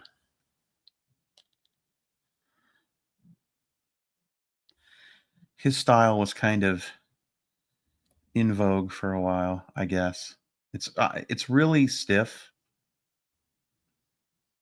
and really awkward and super over textured, but it's really weird looking and gross. All of his expressions are really weird.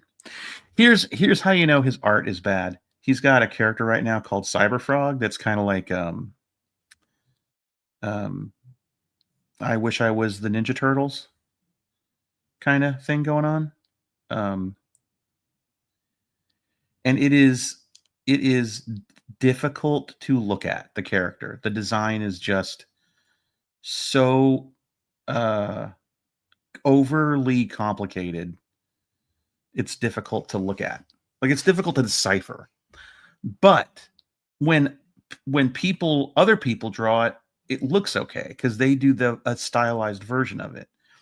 When your bread and butter character only looks good when other people draw it, there's an issue. When someone else has to frickin' interpret what the fuck is going on with this character.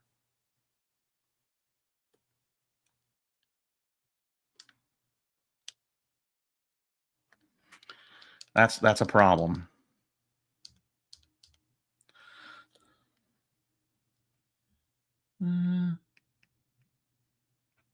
What? Oh, on Inkslayer.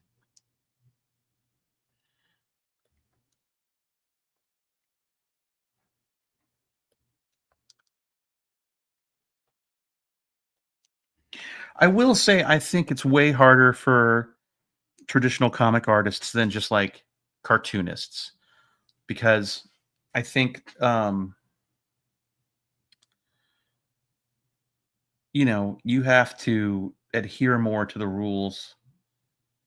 The more cartoony you are, I think it's easier to get away with stuff. But when you're doing mainstream comics, you gotta know your perspective, you gotta know your anatomy and your figure drawing, and I think it's a tougher job.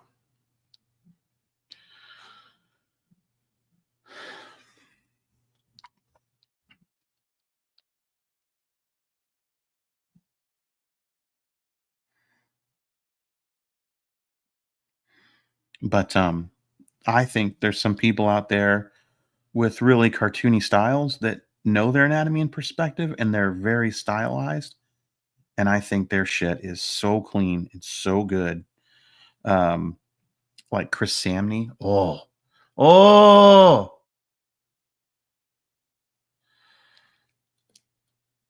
or Doc Shaner.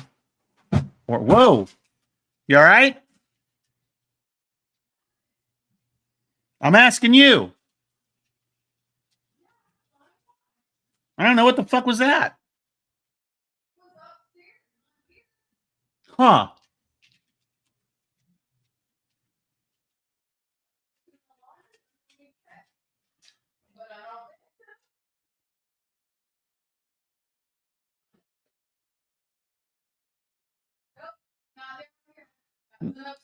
I think it's a stoop thing.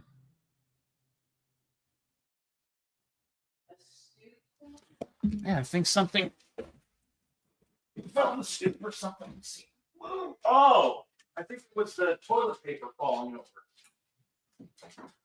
All right. Well, we solved that mystery. Another mystery solved. We did it, everybody.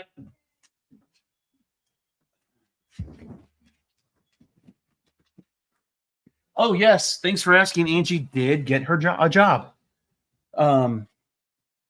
She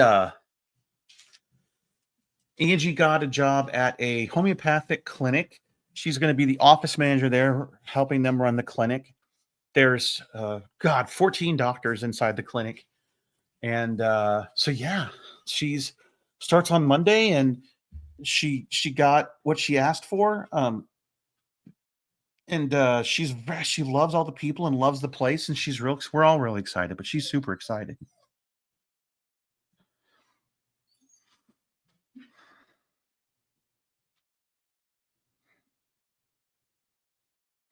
I knew she'd get a job, but it's always so stressful, man. So stressful.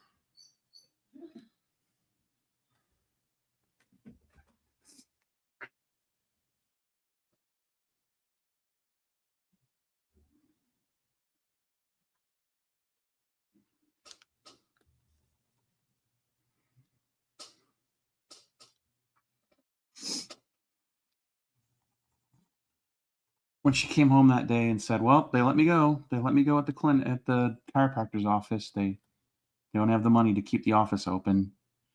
I was like, "You know what? This is a great thing.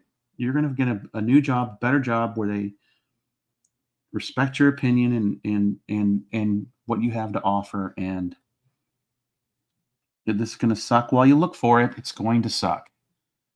But this is going to end with you in a brand new job, making more money with people that, don't stress you out, who listen to you and let you do what they hired you to do and don't micromanage you. And it's going to be great."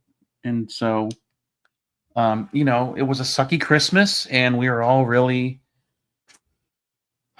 stressed out during it, and it was not fun, but yeah, we got through it, and she's got a much cooler job now.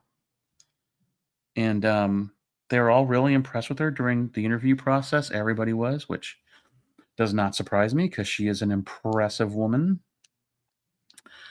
And I was never really worried about whether or not she would get a job or a better job. I was just worried about the timing and stressing out about that. But yeah, it's definitely an upgrade, and we're all just tickled a pink.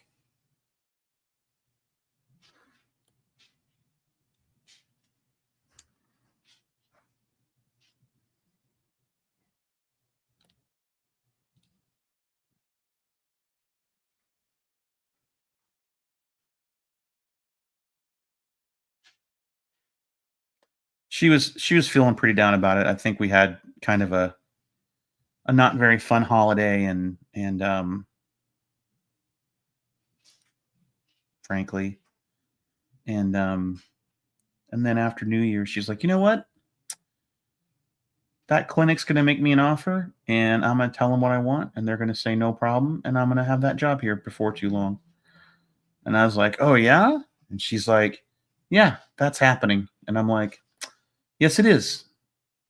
She's like, I'm just going to manifest it. Just going to make it happen. And I'm like, you fucking go. That's what I wanted to hear. So.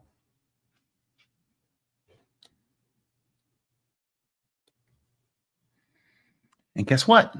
She was right. That's what happened. So God bless her. I love her so much. I'm super lucky. What? J. Nicholas. Hey. Hey, if you want to hang out and talk, I'll send you the link to the StreamYard. So what I'm hearing is that she's also getting into the X-Men. Yes, she is absolutely getting into the X-Men. She is definitely a mutant.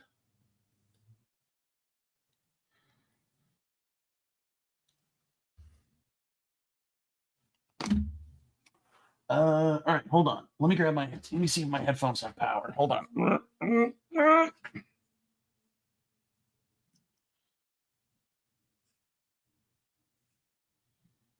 Here, does that turn it on? Yes, it do. All right. A brink.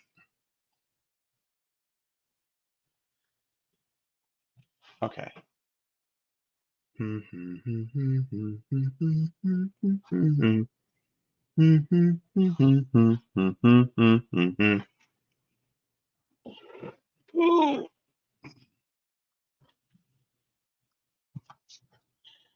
All right, Jamar, now I got to figure out how to send you this link. I guess I can do it in email.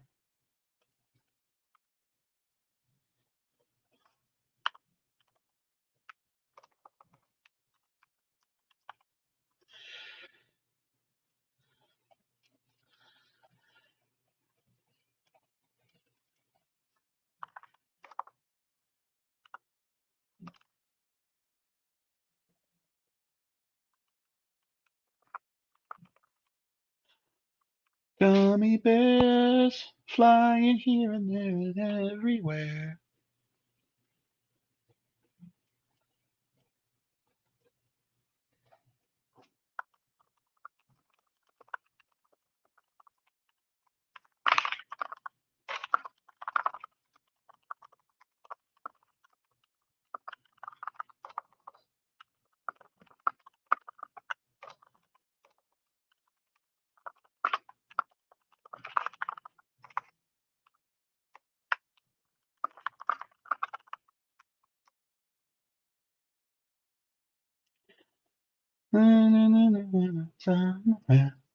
We are the gummy bears.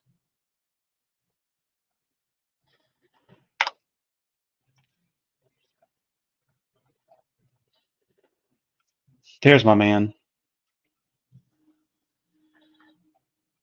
Well, hello.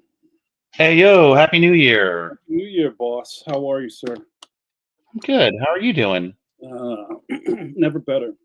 Good to see you. I'm enjoying your trees. I was so excited about book 2 because it doesn't take place inside of a school, and I didn't have to draw perspective. I could just draw trees. And now it's like, can I please draw the inside of a school? Did you see? Remember when that meme was going around with starter packs?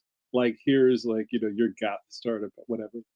And there was a middle grade author graphic novel school starter pack, and it had a chair in a cafeteria Yeah. and those weird cafeteria benches. Because everybody's drawing those. Yeah. That's really funny. I got really lucky. Here, let me show you. See if I can find this. This guy I know, his name's Chad Townsend, and Chad does crowdfunded comics, hmm but he also used to work in animation. And he was asking me about it, and I was showing him stuff, and he's like, "Oh, you know what you need? You need someone to just do some backgrounds for you."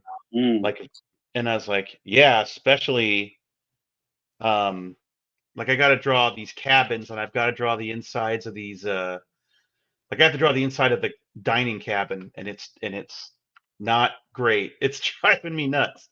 And he's like, "Oh, I'll do it." So I paid him to draw this interior for me, and Oh, I just get to put the dudes in it. yo, that's gorgeous. How That's great is that? that's money well spent. Look at that. That's fantastic. All I had to draw were the characters walking in it and the moose head, and he's like, I was like, "I'm gonna show this to him." He's like, "You son of a bitch." So wait, did he do like a 3D like render, or he just did like I the? don't know. He sent me this the actual file. Oh, let me Mm. open it. Let me find it. Lunchroom. So this is what he sent me. Look at that. Oh man! Holy crap! So as soon as my advance comes in, because I gotta pay him, but as like when my next advance comes in, I'm gonna send him. That's gorgeous. And but yeah, like he sent it all on different layers, Wow. and like you can take the tables. I could even remove the tables. Like he's nuts. That's definitely a skill, Scott. Like I don't know Yeah, any. it's like a different mindset, right? Yeah, that's insanity. But like Look at those it's like benches. Are you kidding? like Schweitzer and Peterson when they build a model of the Clipper ship that's going to be Yeah. where Does this dude like turn the bathroom light on and off 50 times? Like, look at this. I don't know, man. Um, That's fantastic. That's fantastic. here are the cabins he drew for me. Oh my goodness. Wow. And yeah, this just dude, there's nothing wrong with that. That's beautiful. And that's kind of part of the collaborative part we don't talk enough about. Yeah, it's like it's an American thing, right? This whole Yes, comics and comic strips have to be some kind of singular vision. it's definitely a American ego thing.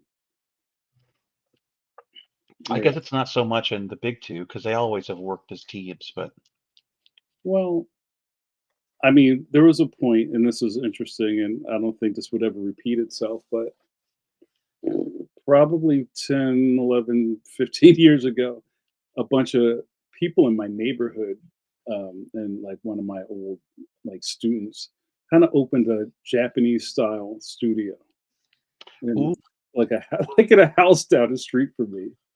So the main guy was like the project lead, and they would just get gigs. Like they had like they had like an image book. They got hired to just do the backgrounds, or Yeah. or the lead, did like 3 issues of this thing, and there's no credit on it. So here are the seats, Scott. This is great. So there was the main guy who like barely drew, and then they had one kid who just sat in another seat who did 3D renderings of things. Mm. Like you needed a semi truck, he's on it. I need a tank, got it. And he would just be over there, like moving the ZBrush around. Yeah. And there were like 2 or 3 just like comic art dudes who would lay out pages and stuff, and it was really inspiring. But I kind of wish I went over there more. Like I didn't want to be a part of it, but I like being around them. You know what I mean? Yeah, definitely. But that's nobody works like that really in the States.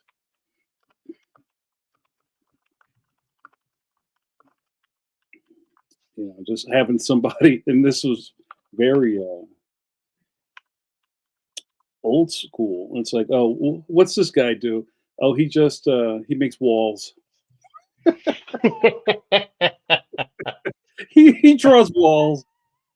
Yeah, but that's how mangaka works, man. Exactly.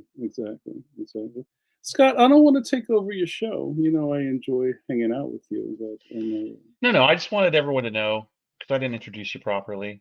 I well, know you, and I'm like, hey, what's up? And I realized, oh, people are watching, yeah, these people, yeah, your people have no idea who I am. and they need to know because they need to pick up your book. Oh, yeah. So is that my point where I could do a plug? Yeah. Allowing me a plug. Hi, Twitch. I'm Jamar Nicholas, one of Scott's buds. I have a graphic novel series at Scholastic over on the Graphics imprint. If you're familiar with Dogman and Raina Telgemeier and all those type of people, I am one of them. I have a series called Leon the Extraordinary. My newest book, Worst Friends Forever, just came out last October. Go pick it up, why don't you? Please. Please, I'm very happy to be here.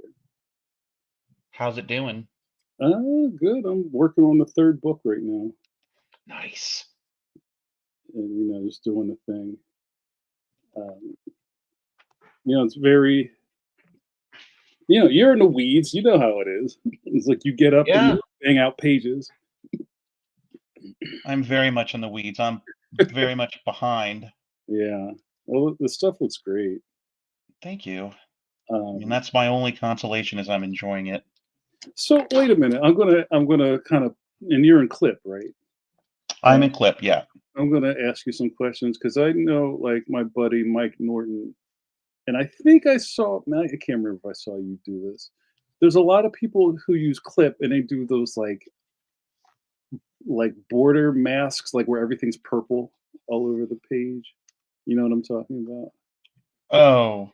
It's like they're doing their panels, but like they kind of masked it out, like you can't draw outside of that box. Yeah. Well, that's this. So you make your panels with the panel clip tool or whatever that. Yeah, and it kind of masks it for you. That's what you can't really see it, but that's what this layer is. I never got the hang of that. I just make panels. No, you can do that too. I mean, you don't have to do it this way. It's super confusing, especially when I convert it to a Photoshop file for my colorists. Let me see. Let me find when I here. So whenever I do a sequence where they're in like the fantasy world where they're playing D&D, so it's the game. Mm-hmm. I make the panels look like parchment almost. Oh yeah, they're like kind of wavy. Yeah, I see that. Yeah, and so that's just drawn. There's no mask on that. Mm-hmm. I like that little notch in some of the panels. It's very catchy. Yeah. It pops when it's colored for sure.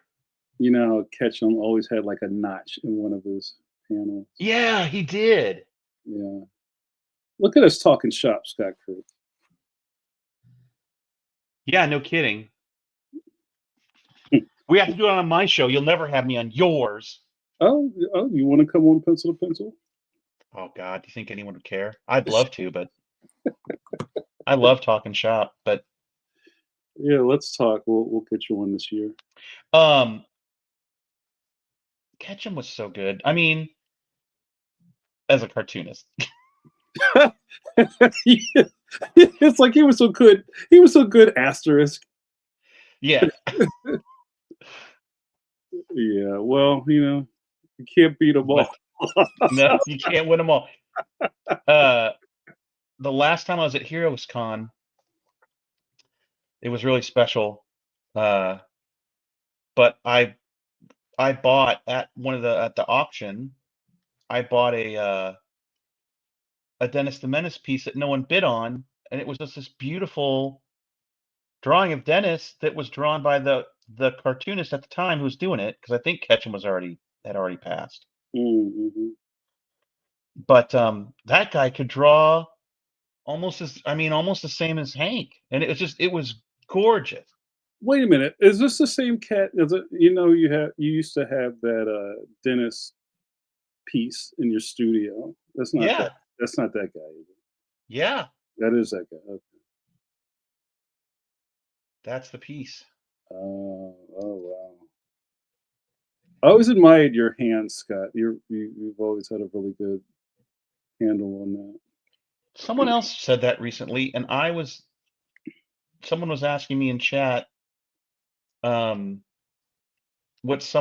about your work that you don't like, and I was like, I feel like all my hands are the same, and people look at it and go, God, he always draws the same damn hand. And then, All right. independent of that, now so two people have said, I really like the way you draw hands. So I guess I've been worried for nothing. Well, we all have something, right? Yeah, we all got our worries. Well, they always say hands and feet are the hardest things to draw. They are. They have to look right. Right. You can thank my brother for that. I mean, you can make a style out of it, but at the same time, in your cartoonist heart that you wish that you did better hands. Yeah. I don't know if you ever paid attention to it, but I was a big fan of Milt Cole's hands. Oh, is that the animator that did Sword in the Stone? Yeah. Yeah. Like the real thin wrists and the big blocky hands. Like, Yes. like with the blocked off fingers, And I think somebody has a couple of cheat sheets on like Google Images if you just type in Milt Cole. Oh, I might have one or two on my computer. You just type in Milt Cole, K-A-H-L Yeah. hands. I think that's how it is. And it's just, like 2 pages of hands. Oh, Scott, And they're good. somebody in your chat says they didn't hear what I said about the books. Can I say that again? Oh yeah. Can they hear you? They can hear you, right? Well, they said, sorry, I have hearing issues. What's the book called? Oh, go ahead. So yeah, it's called Leon the Extraordinary. Leon. You can just search for it. Tell Scott, wherever books are sold. Always wanted to say that. So what's your, I don't want to give away your trade secrets, but like, are you kind of vetting for like a page a day, 2 pages a day? What's your studio output for this? So normally when I'm sketching pages, I try to do 2 or 3. Mm. It all depends on the page. If it's a really tough page, it's harder. But Yeah. when I'm inking, I try to get at least 2 or 3 of these spreads done in a day. Mm-hmm. I liken this to, and we all have our kind of like cartoonist lament. I have a couple of things that I think about. Sometimes I envision myself in a forest trying to chop down a tree, and it won't fall. It won't fall. Yeah. Right. That's it. That's just like I wake up every day, I spit in my hands and keep hitting the tree with the axe. And it's just, it may fall like months from now, but you got to keep hitting the tree. Another one is cross country running. I don't think either of us did that, but that point in, I guess, in Meatballs, right, where they're running through the woods. Yeah. And, like, Rudy can't stop running. Like, you got to finish. Like, I'm real tired, bro. Well, you just can't stop running. You're in the woods. So those are all little affirmations I give myself. Keep Dude, running. it's so funny that you mentioned that specific reference. What, Meatballs? We're just showing Yeah. our, that's all. Hold on, I'll explain why here in a second. Oh, you're doing cabins. There's a Meatballs reference in this book. That's fantastic. Yeah, this page. This page is 100% that scene. Yo, that's fantastic. How did I call that? That's How did you call it, man?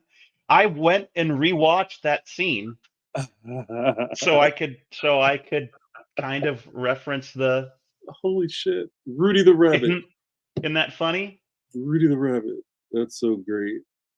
How did that movie get made? Yeah, they couldn't make that now. That's fantastic.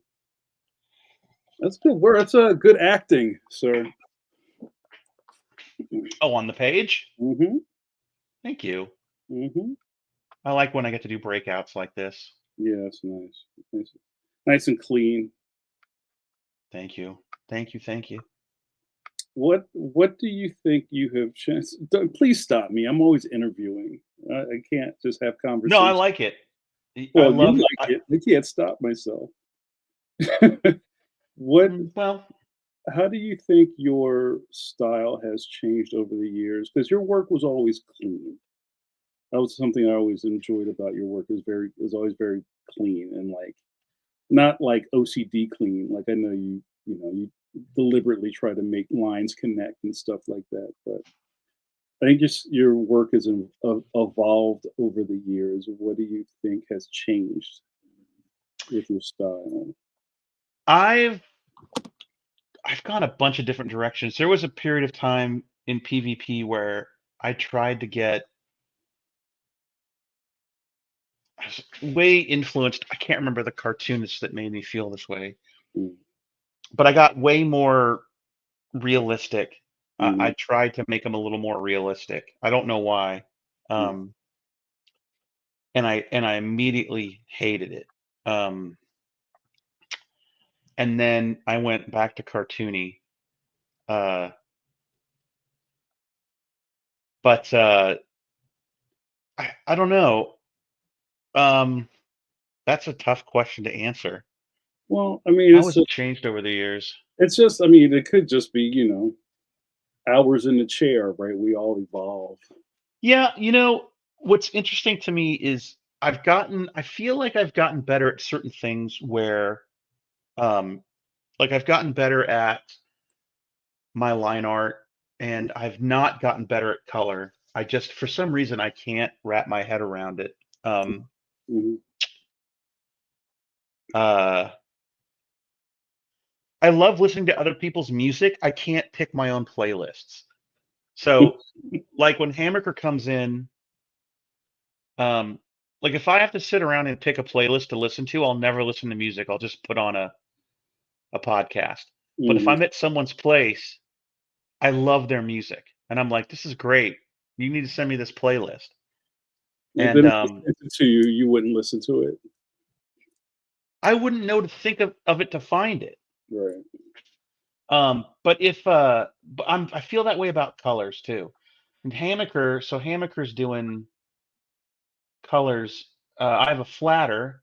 Where's Mhm. my flatter? What's my latest? Oh, tell Uh, next time you see Hammaker, tell him that I love fish and chips, and I need to get my hands on some of those. oh, I'll tell him. I'm sure he's got it. I love fish So and chips. this is Cole Roberts. He's flatting for me. Oh, cool. So he'll come in and he'll do this, and then Steve comes in and just tweaks the colors for me. Yeah. Uh, and No, so go ahead. when Steve gets done, the page looks something like this Mhm. panel here, Yeah, you put that sauce on it. Look at that. right? He got a texture in there Mhm. and the shading. I Now love that that Steve's, green is hot. That's so n- good. what's that? That green on the right is hot. I like that Yeah. on the cloak. That's nice. Now that Steve's picked these colors, I can color as many panels as I need to and make it look like this. But I couldn't have figured out the colors first. Right. And I don't know why my brain can't do it. Well, I mean, you kind of have to be kind of like with it's cool, right? Like you kind of need to be a purple person to even think, hey, I need to put purple here. You know Yeah. what I mean? Or like it's like maybe 15, 20 years ago. You remember reading Marvel books. They never had kind of like pastel colors in books. You know, Right. and then all of a sudden we got like blues, purples, orange, pinks, and turquoises, and it changed the whole palette. Yeah. And There's that what's Mhm. that Image book? They made a TV show out of it, Paper Girls. Yeah. That was very pastel-y. Yeah. I like that pastel. You know what I mean? So it's just kind of like that's just kind of like a different way of thinking about color. Like if you think about color very comic booky, you might still be thinking about like 70s Neil Adams palettes Yeah. and not like, how can I freak this and make it look like, you know, candy or something like that. Anyway, so I remember asking you this a long time ago when everybody was just learning how to use Photoshop and do comics, and you said that you never mess with the palette thing.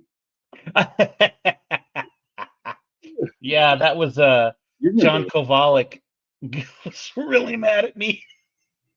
He's like, I really like the color that you made Skull. I really love that blue. What palette are you using? And I'm like, what do you mean? And he's like, well, could you share your palette? And I'm like, I don't know what that is. Yeah. And he's like, well, when you picked your colors, you made a palette. I'm like, no. He's, what do you mean no?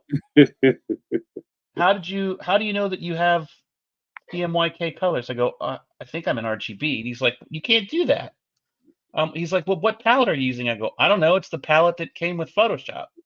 Right. Why do you keep asking me the same question? Yeah, and he's like, Scott, you can't do that. And I'm like, John, you like it. You like the color. You're asking for it. It's Yeah. built into Photoshop, brother. It's right there. You're asking. Right, that's great. Yeah, he Yeah. was flabbergasted. Yeah. I, I have a lot of that same thing. It's just like you use what you got. It's like, oh, this works, and I didn't break the machine, so No, I'm not super. I don't know. I didn't get trained on that stuff. yeah. Well, you think about the early days, and you just kind of got the tech, and you made it work for what you were trying to do that minute.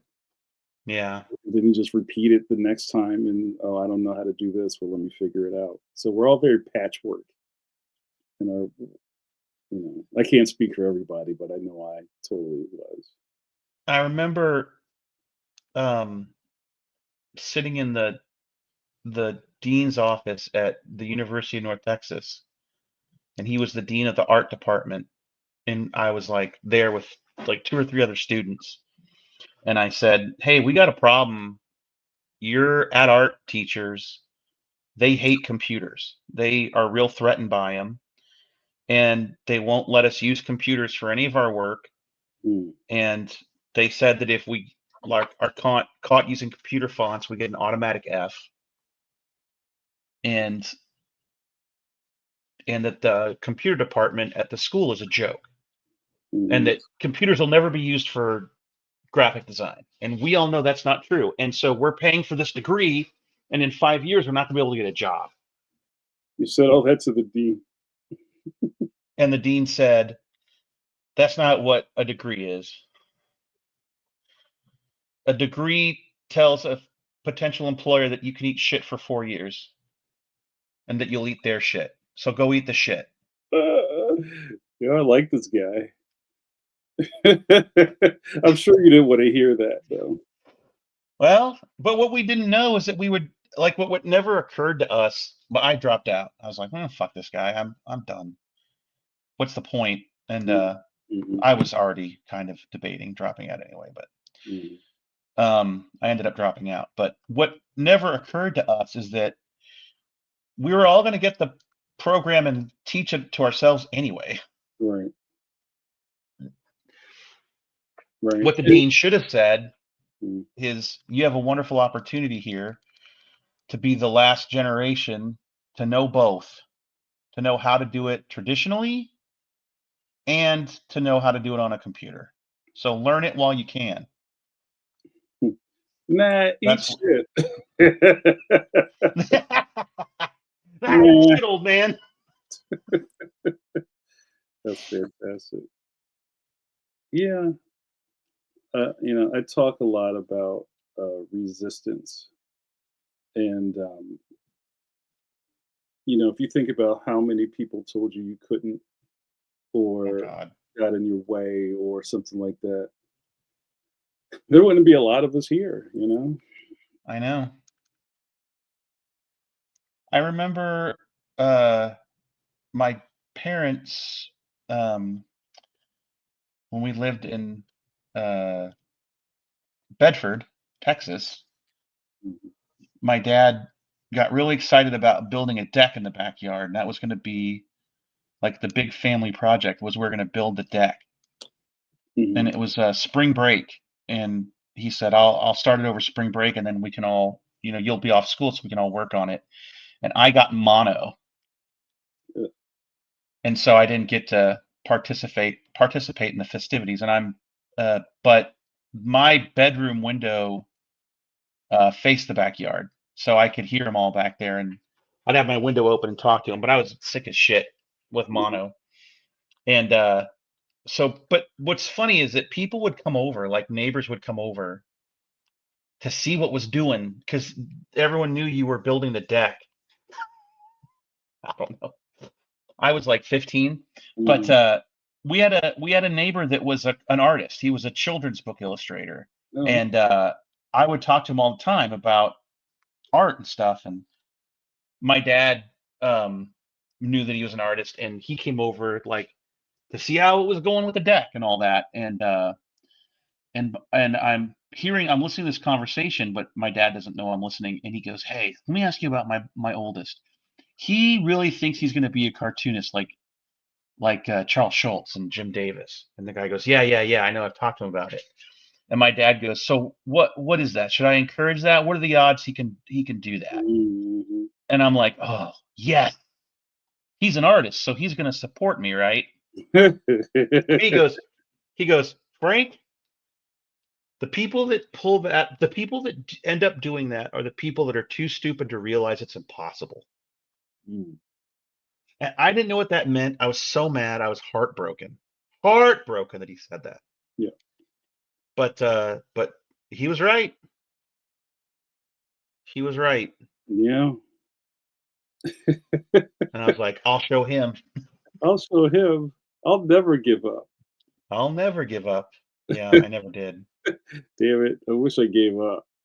Yeah, well, when Angie came home right before Christmas and said they I don't have a job anymore. Oh, jeez. The clinic's shut down. I was Yeah. like, "Oh, cool." Yeah. Cool, man. And she's like, "I'm so sorry. I feel like I've let you down." I'm like, "You let me down? I'm the dumb artist, cartoonist that can't do anything else. How Mhm. I'm letting you down. Now I should be like, 'Honey, don't worry, I still have my job.' Right. But no, I'm investing in myself right now." You need the alpaca haircut. I'm really focusing on my art right now. Your emo cut. Yeah. I'm doing this thing where I'm I was doubting myself and being like, "This is really frivolous, trying to become a kidlit author at 50. It's dumb."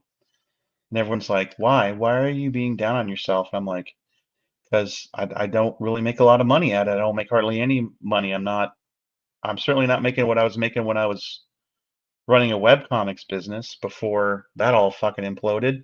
Mm. And so, like, what am I doing? Like, this is irresponsible. Everyone says it's a marathon, not a sprint. You got to wait till like book 3 or 4 before anything really happens. And that's me working and not making a ton of money for years and years and years. Right. You know, because I mean, I can do commissions and I can do gigs, but I still got to get 200-page graphic novels out at the same time. Mhm. Those two don't really work together. No. That And that and working at Del Taco don't really blend. no, Yeah. but all the people in my support group, all my friends and family are like, shut up and finish your fucking book. Like, just, Yeah. what are you doing? Just Those are also like book gremlins. Like there's so many things going through your head when you're doing this stuff. And when you're on page like 107, does not feel like you're anywhere near being finished. And then you're like, what am I doing? I need a soup can to kick. You know what I mean? Yeah, I do. But you know, when it's all done, and then people go, "Wow, you did a whole thing," yeah. Then that's Oh when man, it feels so good. right. It pays off. Then it's not now. This is you're in hell right now. Did you see? I'm sure you did. You've seen the Tezuka documentary. I think we talked about this. Oh yeah, absolutely. Where he's like sitting in his chair, like smiling, and he goes, "I have 32 pages due tomorrow morning." Yeah. And he's like, You know exactly what he means when he's smiling, like, "Yo." He said later in the thing, "I live in heaven and hell at the same time." yeah. You know? When you hear like what his last words were, you're like, okay, I got to get back to work. What was his last words? Tell my wife to I beg of you, let me work. is that what he said? Yeah. That's Holy well, at least that's what's written down as his last words. He's in the hospital dying of stomach cancer, Jesus Christ. and he's got pages set up in front of him. And he said to the nurse, I beg of you, let me work. Wow. Do you think that's sexy, Scott? I don't know if I would think so at this point in my life. I don't think it's sexy, but I do admire that he felt like I have a finite amount of time to get these stories out. And I'm putting words in his mouth. I'm putting thoughts in his head, but Mm. almost like I have this gift. It's a disservice not to do as much as I can with it. Right. Yeah. Yeah, that's the curse. Right. And And I don't want to get anybody twisted in your live stream. This is the most fantastic thing ever to do as a career, but it's still it's amazing. it's still work. It's so much work.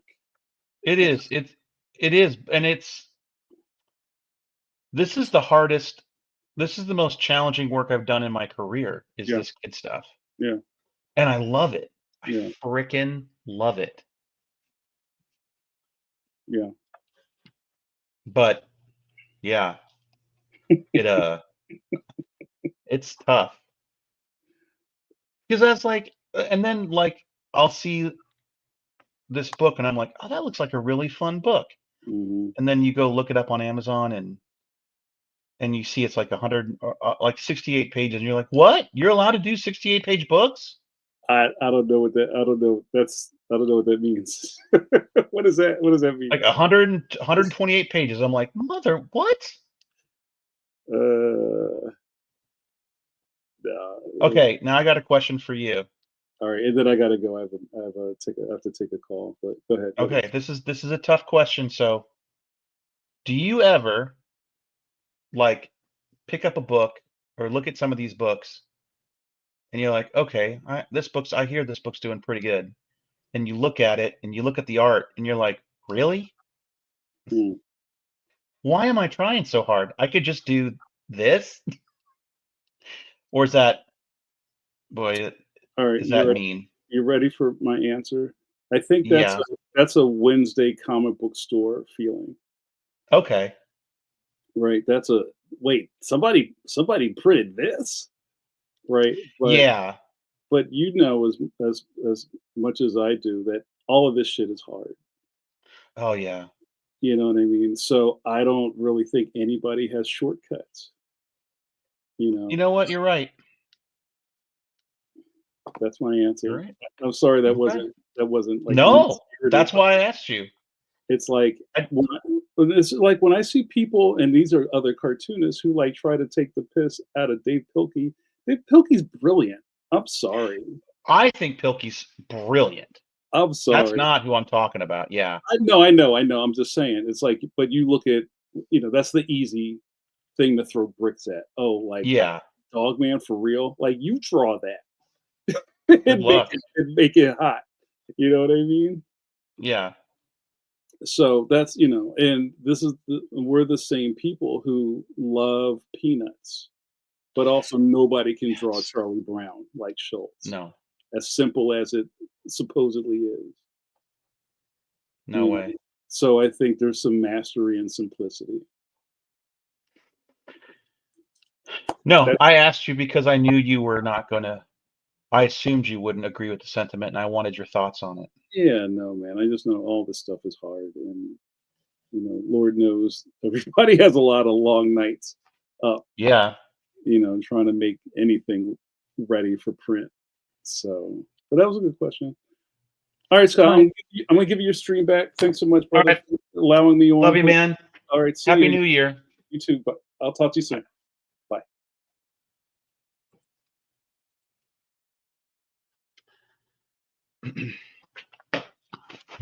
I love Jamar.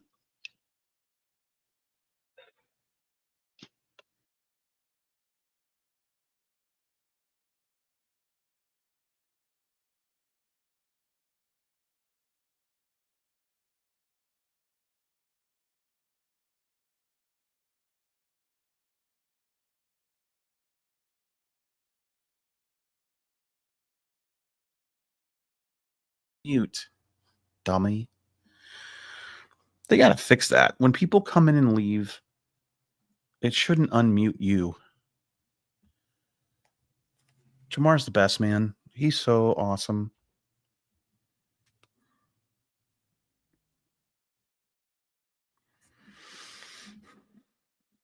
I always love talking to him.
Jamar's published with Scholastic, who is like the big boys in in uh in Kidlit, and I'm super jealous. Well, not really. I love Holiday House. I love my publisher. But like when you've got everything on submission, you're like, oh, please Scholastic, want to be a part of that graphics legacy. But um yeah.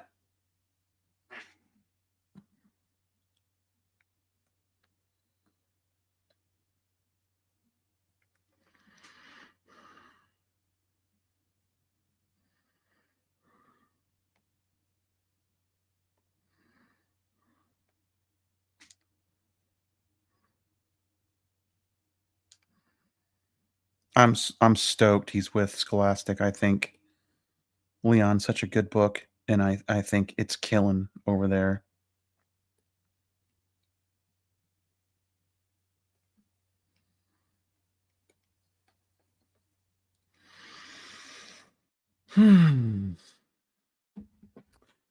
Gummy bears flying here and there and everywhere.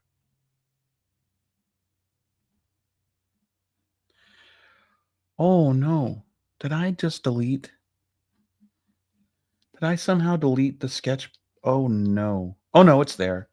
It's there. It's there. Okay. I was scared for a second. Okay.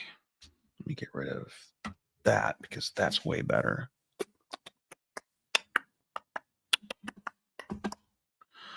All right. So now this is ready to ink. This needs some work down here, but I'll avail myself of some art.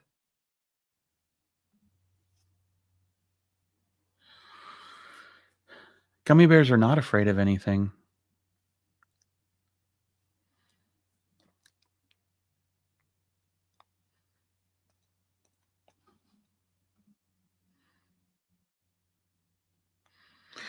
You know what? I'm going to change this. Where the hell would she have a flashlight in her pocket? Where'd the flashlight come from?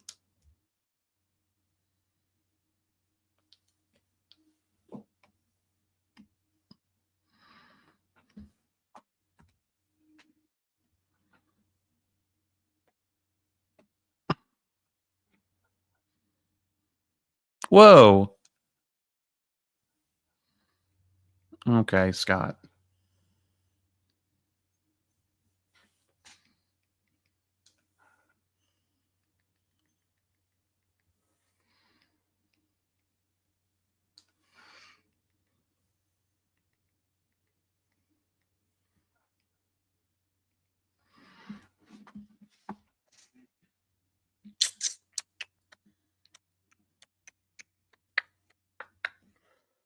Yeah.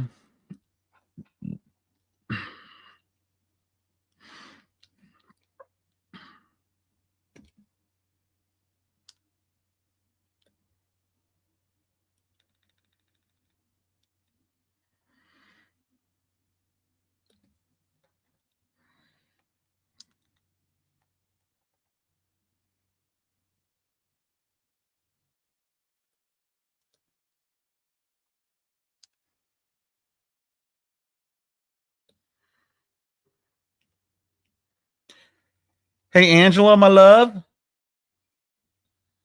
You want to have some lunch?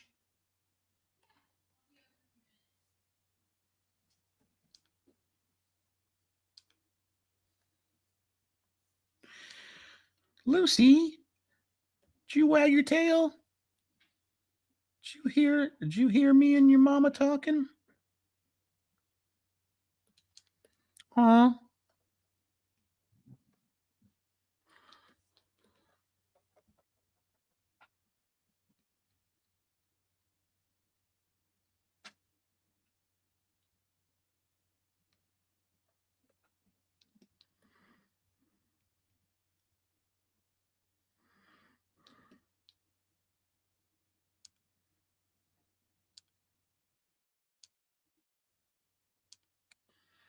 Wow, what am I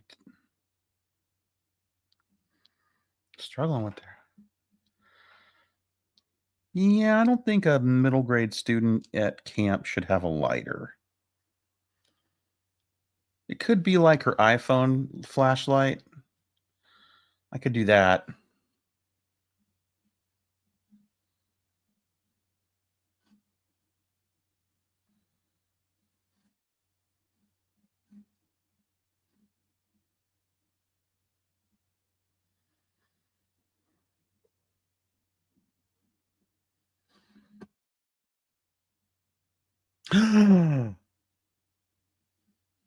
Oh my God. I just closed that file. Tell me it's frickin' saved.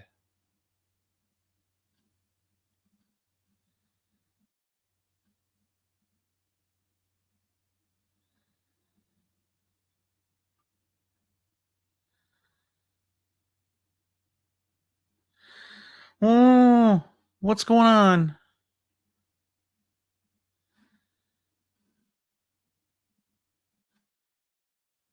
Why can't I open it? Okay, good. Oh. That scared the Jesus out of me.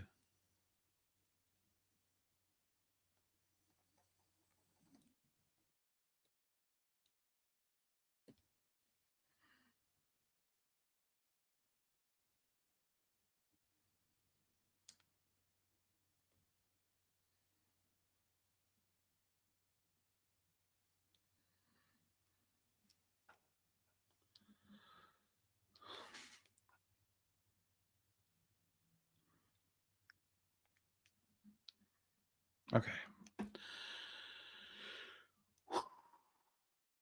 Safe.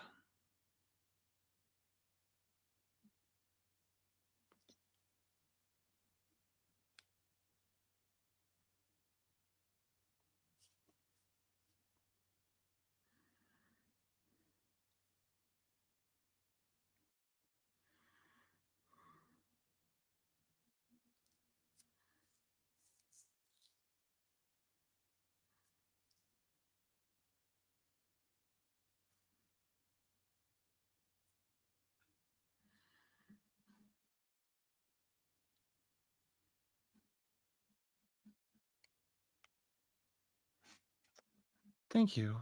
I like it too. All right. I am going to go have some lunch. It's been a wonderful morning and early afternoon with you guys. I love doing it. And let me give you a quick before I go.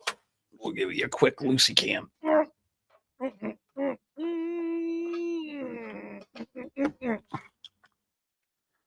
right.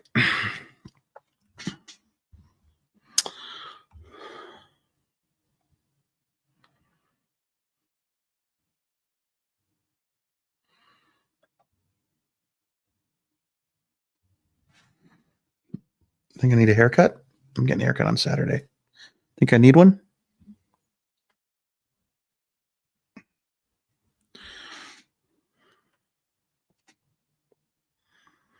Think maybe it's haircut time. All right, real quick. Lucy Cam. Look at her all curled up in a ball. Look at that bastard hound. There, there, bastard hound. She's so sweet. Right now. It's just a black screen? What?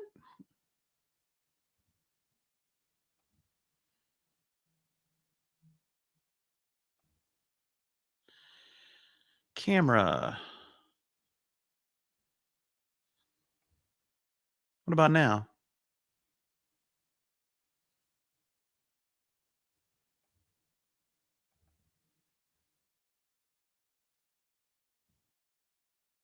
No?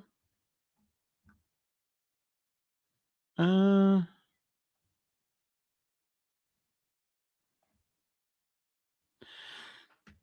what? Okay. Let me go. Shit. Settings. Camera. All right, we'll do that. And then I'll come here and I'll go start cam. Nothing?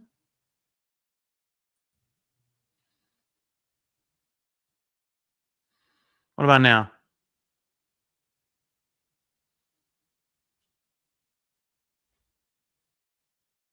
What the frick? Oh, there she is. All right. All right. So, do I need a haircut? Do you think?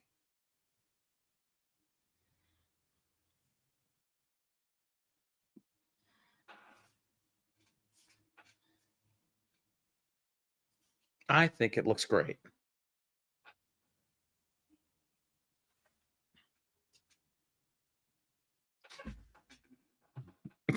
Jeez. But yeah, look at Lucy. Look at that little girl. Oh boy. Oh my.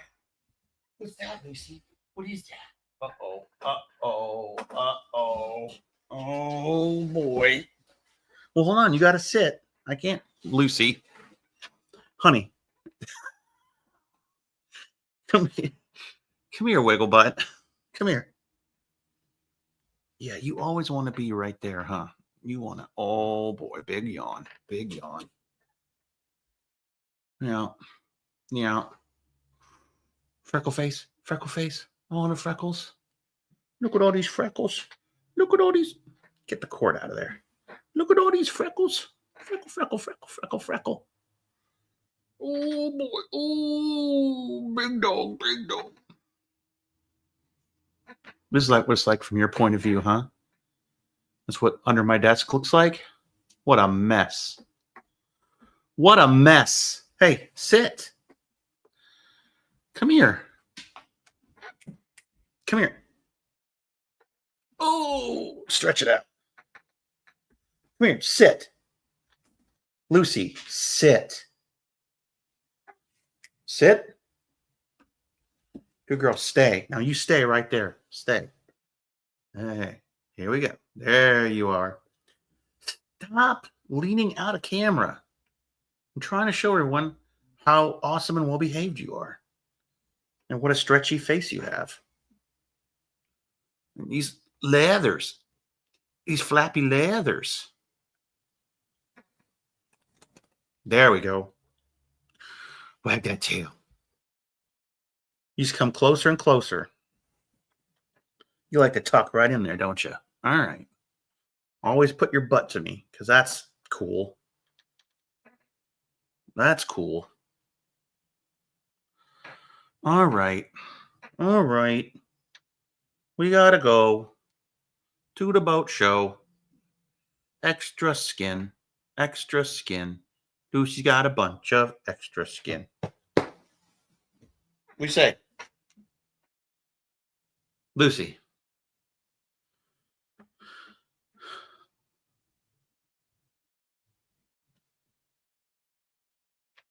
Really exciting. You're making this stream so exciting. What a mess. Yeah, I see you. I got that lip. I got that lip. Okay. Come on. I gotta go. I gots to go. I gotta go. I gotta cut this stream. Because it's boring now. It's just boring. It's just boring. It's just boring. So boring. It's boring.